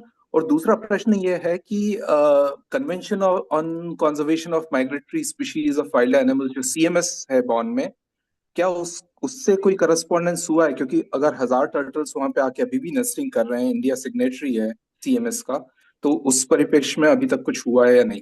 धन्यवाद। तो दूसरा सवाल अगर जल्दी से लूं तो पहले स्वप्नाली का भी सवाल था कि मेरे ख्याल से सीएमएस को लेके तो मेरी जानकारी में तो नहीं है कि किसी ने कुछ पहल की हो। तो उसमें as as as signatories I think India has responsibility, और कोई सीएमएस के नजर में वो लाना चाहे तो I think that is worth doing. इन अगर कोई एक्शन भी नहीं लिया जाए, कम्युनिकेशन किया जाए with CMS, with United nation agencies, I think that is desirable and I think that's a good thing, वो होना चाहिए। क्योंकि एक तरह से ये कि जो धरोहर है ये किसी देश की धरोहर नहीं है, एक ये इस पृथ्वी की धरोहर है, और हम बचा लेंगे और कोई उनको नष्ट कर दे तो वो बचेंगे नहीं, और हम उनको नहीं बचा पाए और कोई बचा सकता है तो उसमें वो तो होगा ही नहीं। पहले सवाल के लिए आई एम वेरी थैंकफुल, और बहुत ज़रूरी सवाल है, और मेरा मानना है कि उम्मीद ही उम्मीद है। There is no reason to lose hope, क्योंकि और तो हमारे पास कुछ है भी नहीं। एक एक वो, लेकिन मोर रियलिस्टिकली देखिए, मेरा ये मानना है कि इस देश में आज बहुत सारे ऐसे प्रोजेक्ट प्रकल्प प्रकल्प हैं जिनमें बहुत निराशा है। पर्यावरण को लेके, मानवाधिकार को लेके, आदिवासियों को लेके, और जो खासकर इन मुद्दों पे पर्यावरण को, वन्य प्राणी जीव को लेके हम देखते हैं तो रोज एक खबर ऐसी आती है जो दुखद खबर है। उस मायने में अगर देखा जाए तो इस प्रोजेक्ट को जितना अटेंशन मिला है, जितनी इस पे चर्चा हुई है, बहुत सारे ऐसे प्रोजेक्ट्स हैं, बड़े प्रोजेक्ट्स हैं जिसपे उतनी चर्चा नहीं हो रही है। तो इस तरह से हम वी आर लकी कि मीडिया ने, लोगों ने, रिसर्चर्स ने, एक तरह से पार्लियामेंट में इस पे बहुत सारे सवाल उठे हैं, पॉलिटिकल पार्टीज ने इस पे मुद्दा उठाया है। तो this project is being discussed and debated, और मेरा मानना है कि ये वो पहला स्टेप है कि कुछ भी इस पे हो सके। तो अगर इस पे चर्चा ही नहीं होती, अगर आज उसका यही एक उदाहरण है कि ये चर्चा आज हो रही है कि एनएपीएम ने समझा कि इस पे चर्चा हो सके और मेरे पास कुछ जानकारी है आप लोगों को देने के लिए। तो जब तक हमारी जानकारी नहीं बढ़ेगी तब तक तो कुछ हो नहीं सकता। और ये जैसे मैंने कहा कि 2 किताबें हैं हमारे पास आज, उसमें 4 भाषाओं में अनुवाद हो चुके हैं, सैकड़ों लेख इसमें आज हर हफ्ते इस पे लेख छप रहा है, चर्चा हो रही है, फिल्में बन रही हैं, सोशल मीडिया पे इतनी चर्चा हो रही है, न्यूज मिनट की 50 मिनट की पूरी फिल्म बनी है इस प्रकल्प पे, देखने लायक फिल्म है। तो ये जो प्रोजेक्ट है हमारी नजर में है, और ये पहला मुद्दा है, ये पहली बहुत इंपॉर्टेंट स्टेप है कि हम लोग, इसलिए मुझे बहुत आशा मिलती है। और मैं ये भी कहना चाहूंगा कि जब कुछ ही महीने पहले जब अरावली का जो मुद्दा हुआ और जिस तरह से लोगों का एक प्रतिसाद आया उस पे, काफी लोगों ने कहा कि यार निकोबार में नहीं होगा, वो सही बात है।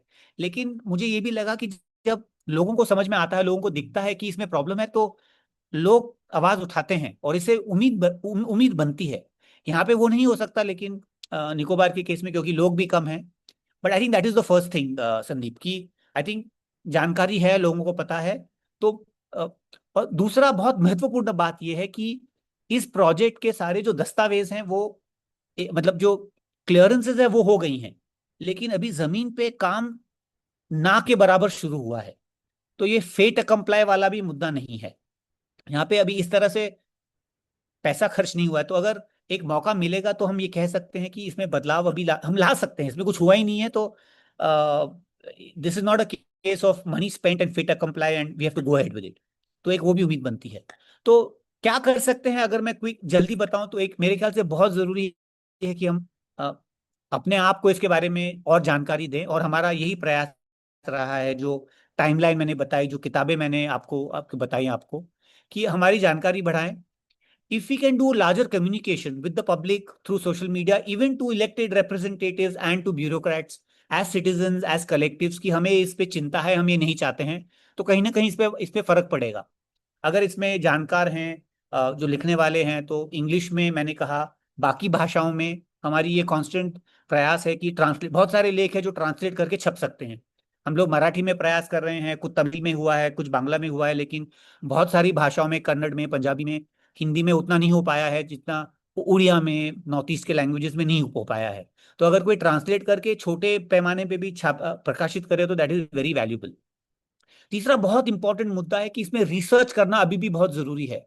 बहुत सारे मुद्दे हैं जो रिसर्च नहीं हुए हैं, लीगल इश्यूज हैं, जैसे पानी को लेके कि 4 लाख लोग आएंगे तो यहाँ का जो हाइड्रोलॉजी है, अगर सेकेंडरी लिटरेचर भी हो, नॉट इवन प्राइमरी लिटरेचर, कि यहाँ पे कितना पानी अवेलेबल है, यहाँ के ग्राउंड वाटर कितना है, यहाँ पे रेनफॉल कितना है, 4 लाख लोगों को कितना पानी चाहिएगा, उसका वेस्ट कितना जनरेट होगा, इस तरह का रिसर्च भी नहीं हुआ है। इकोनॉमिक फाइनेंशियल असेसमेंट नहीं हुआ है, कितना इन्वेस्टमेंट होगा, कितना कार्गो आएगा, कितना टैरिफ जनरेट होगा, कितना इनकम होगा, how will that square of again the investment, वो रिसर्च नहीं हुआ है।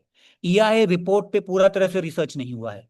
तो धीरे धीरे, one step at A time, अगर हम रिसर्च करने लगे, कम्युनिकेशन करने लगे, एक एक रिसोर्स बनाने लगे, तो कहीं ना कहीं इसमें जरूर फायदा होगा, कहीं ना कहीं जरूर मेरे ख्याल से the opinion will change.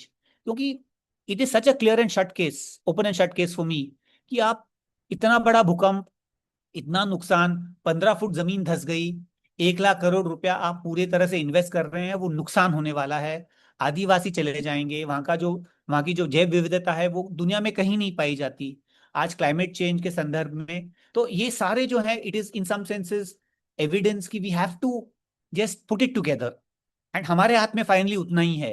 As citizens we can do research, we can inform ourselves, we can inform our citizens and we can communicate.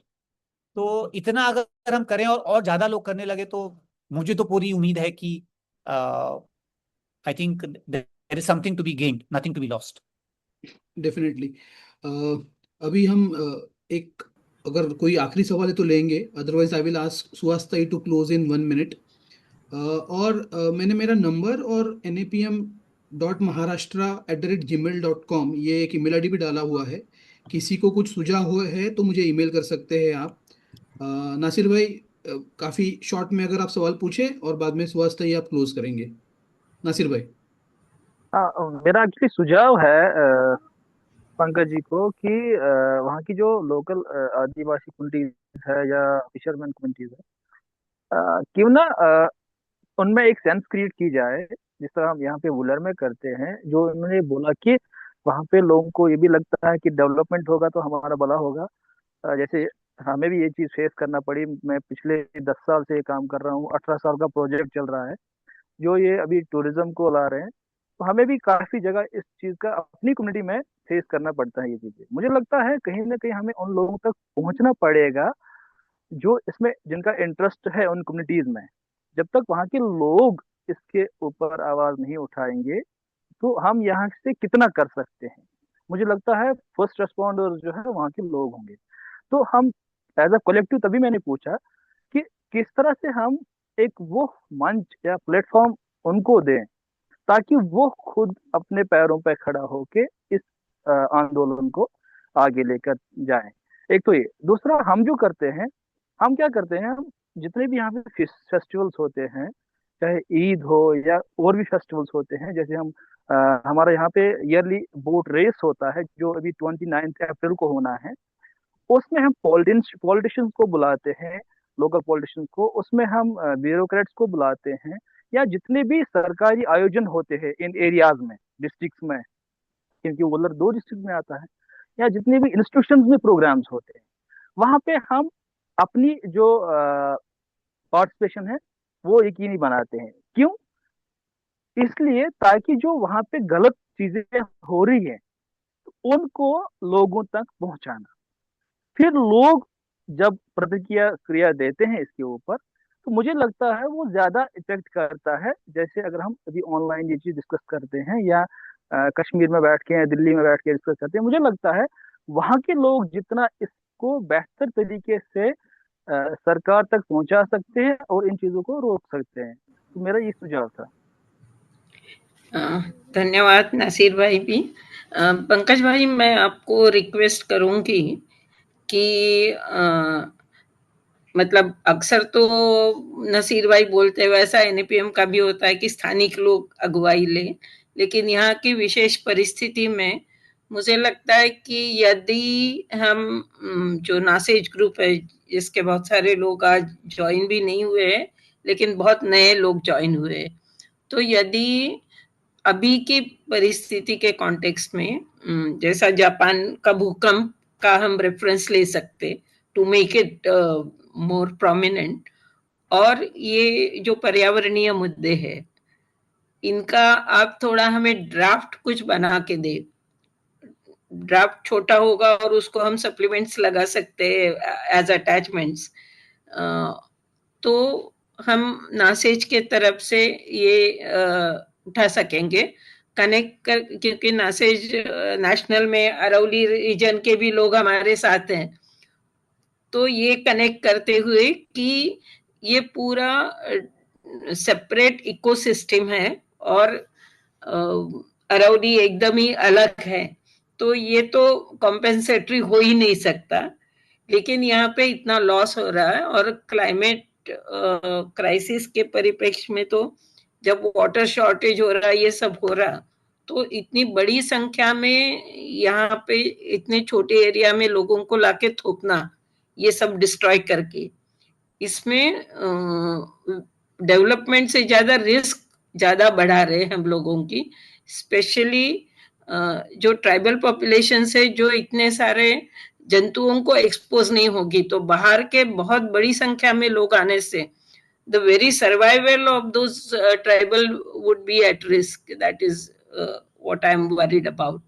So इस प्रकार के मुद्दे हम थोड़ा ड्राफ्ट एक दूसरे के साथ सर्कुलेट करके यदि अच्छा कुछ स्टेटमेंट बनाए या letter address to the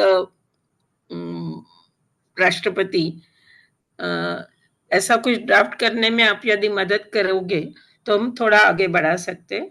Marathi में आपका जो आर्टिकल था वो मैंने ट्रांसलेट किया, वो आंदोलन मैगजीन में पब्लिश भी हुआ है 2 महीने पहले, जो भी लोग चाहे उसको रेफर कर सकते हैं।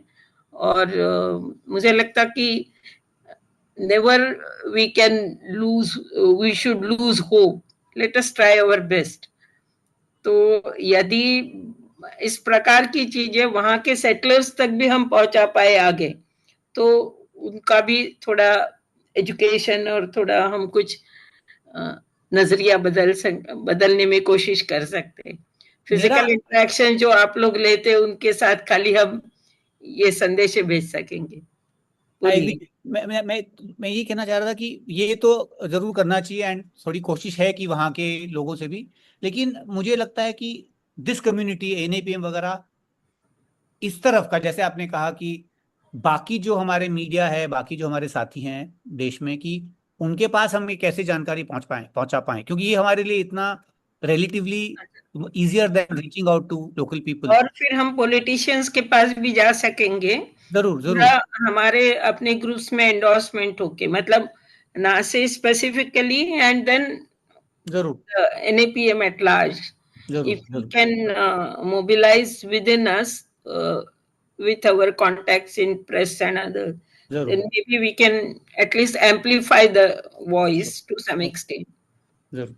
मैंने अपना ईमेल भी दिया है चैट में, तो everybody you are welcome to write to me. और ये जो मैंने जो sources हैं, that could be a good starting point. Should we expect some kind of a draft from you in the next maybe week or so, 10 days? I can try. We'll little caught up with things, but yeah, we'll work on that. Yeah, please. You have Sujay's WhatsApp number now and my email address. So two of us will try to take it up. Right, Sujay? Pankaj ji, बहुत बहुत शुक्रिया आपका, and all the people who have joined also. Basically अब ये काफ़ी अलग अलग जगह से लोग थे, हालांकि ये ग्रेट निकोबार आइलैंड थोड़ा दूर है हमारे से, बट लोग इंटरेस्टेड थे काफ़ी अलग अलग जगहों से, और उस जगह पे भी काफ़ी सारे क्या बोलते हैं स्ट्रगल चल रहे हैं। So we'll definitely try and see अगर कुछ जॉइंट एक्शन पॉसिबल है तो। So once again thanks everyone, and will close. अगर किसी को कुछ बात रखनी तो रख सकते हैं। I am stopping the recording.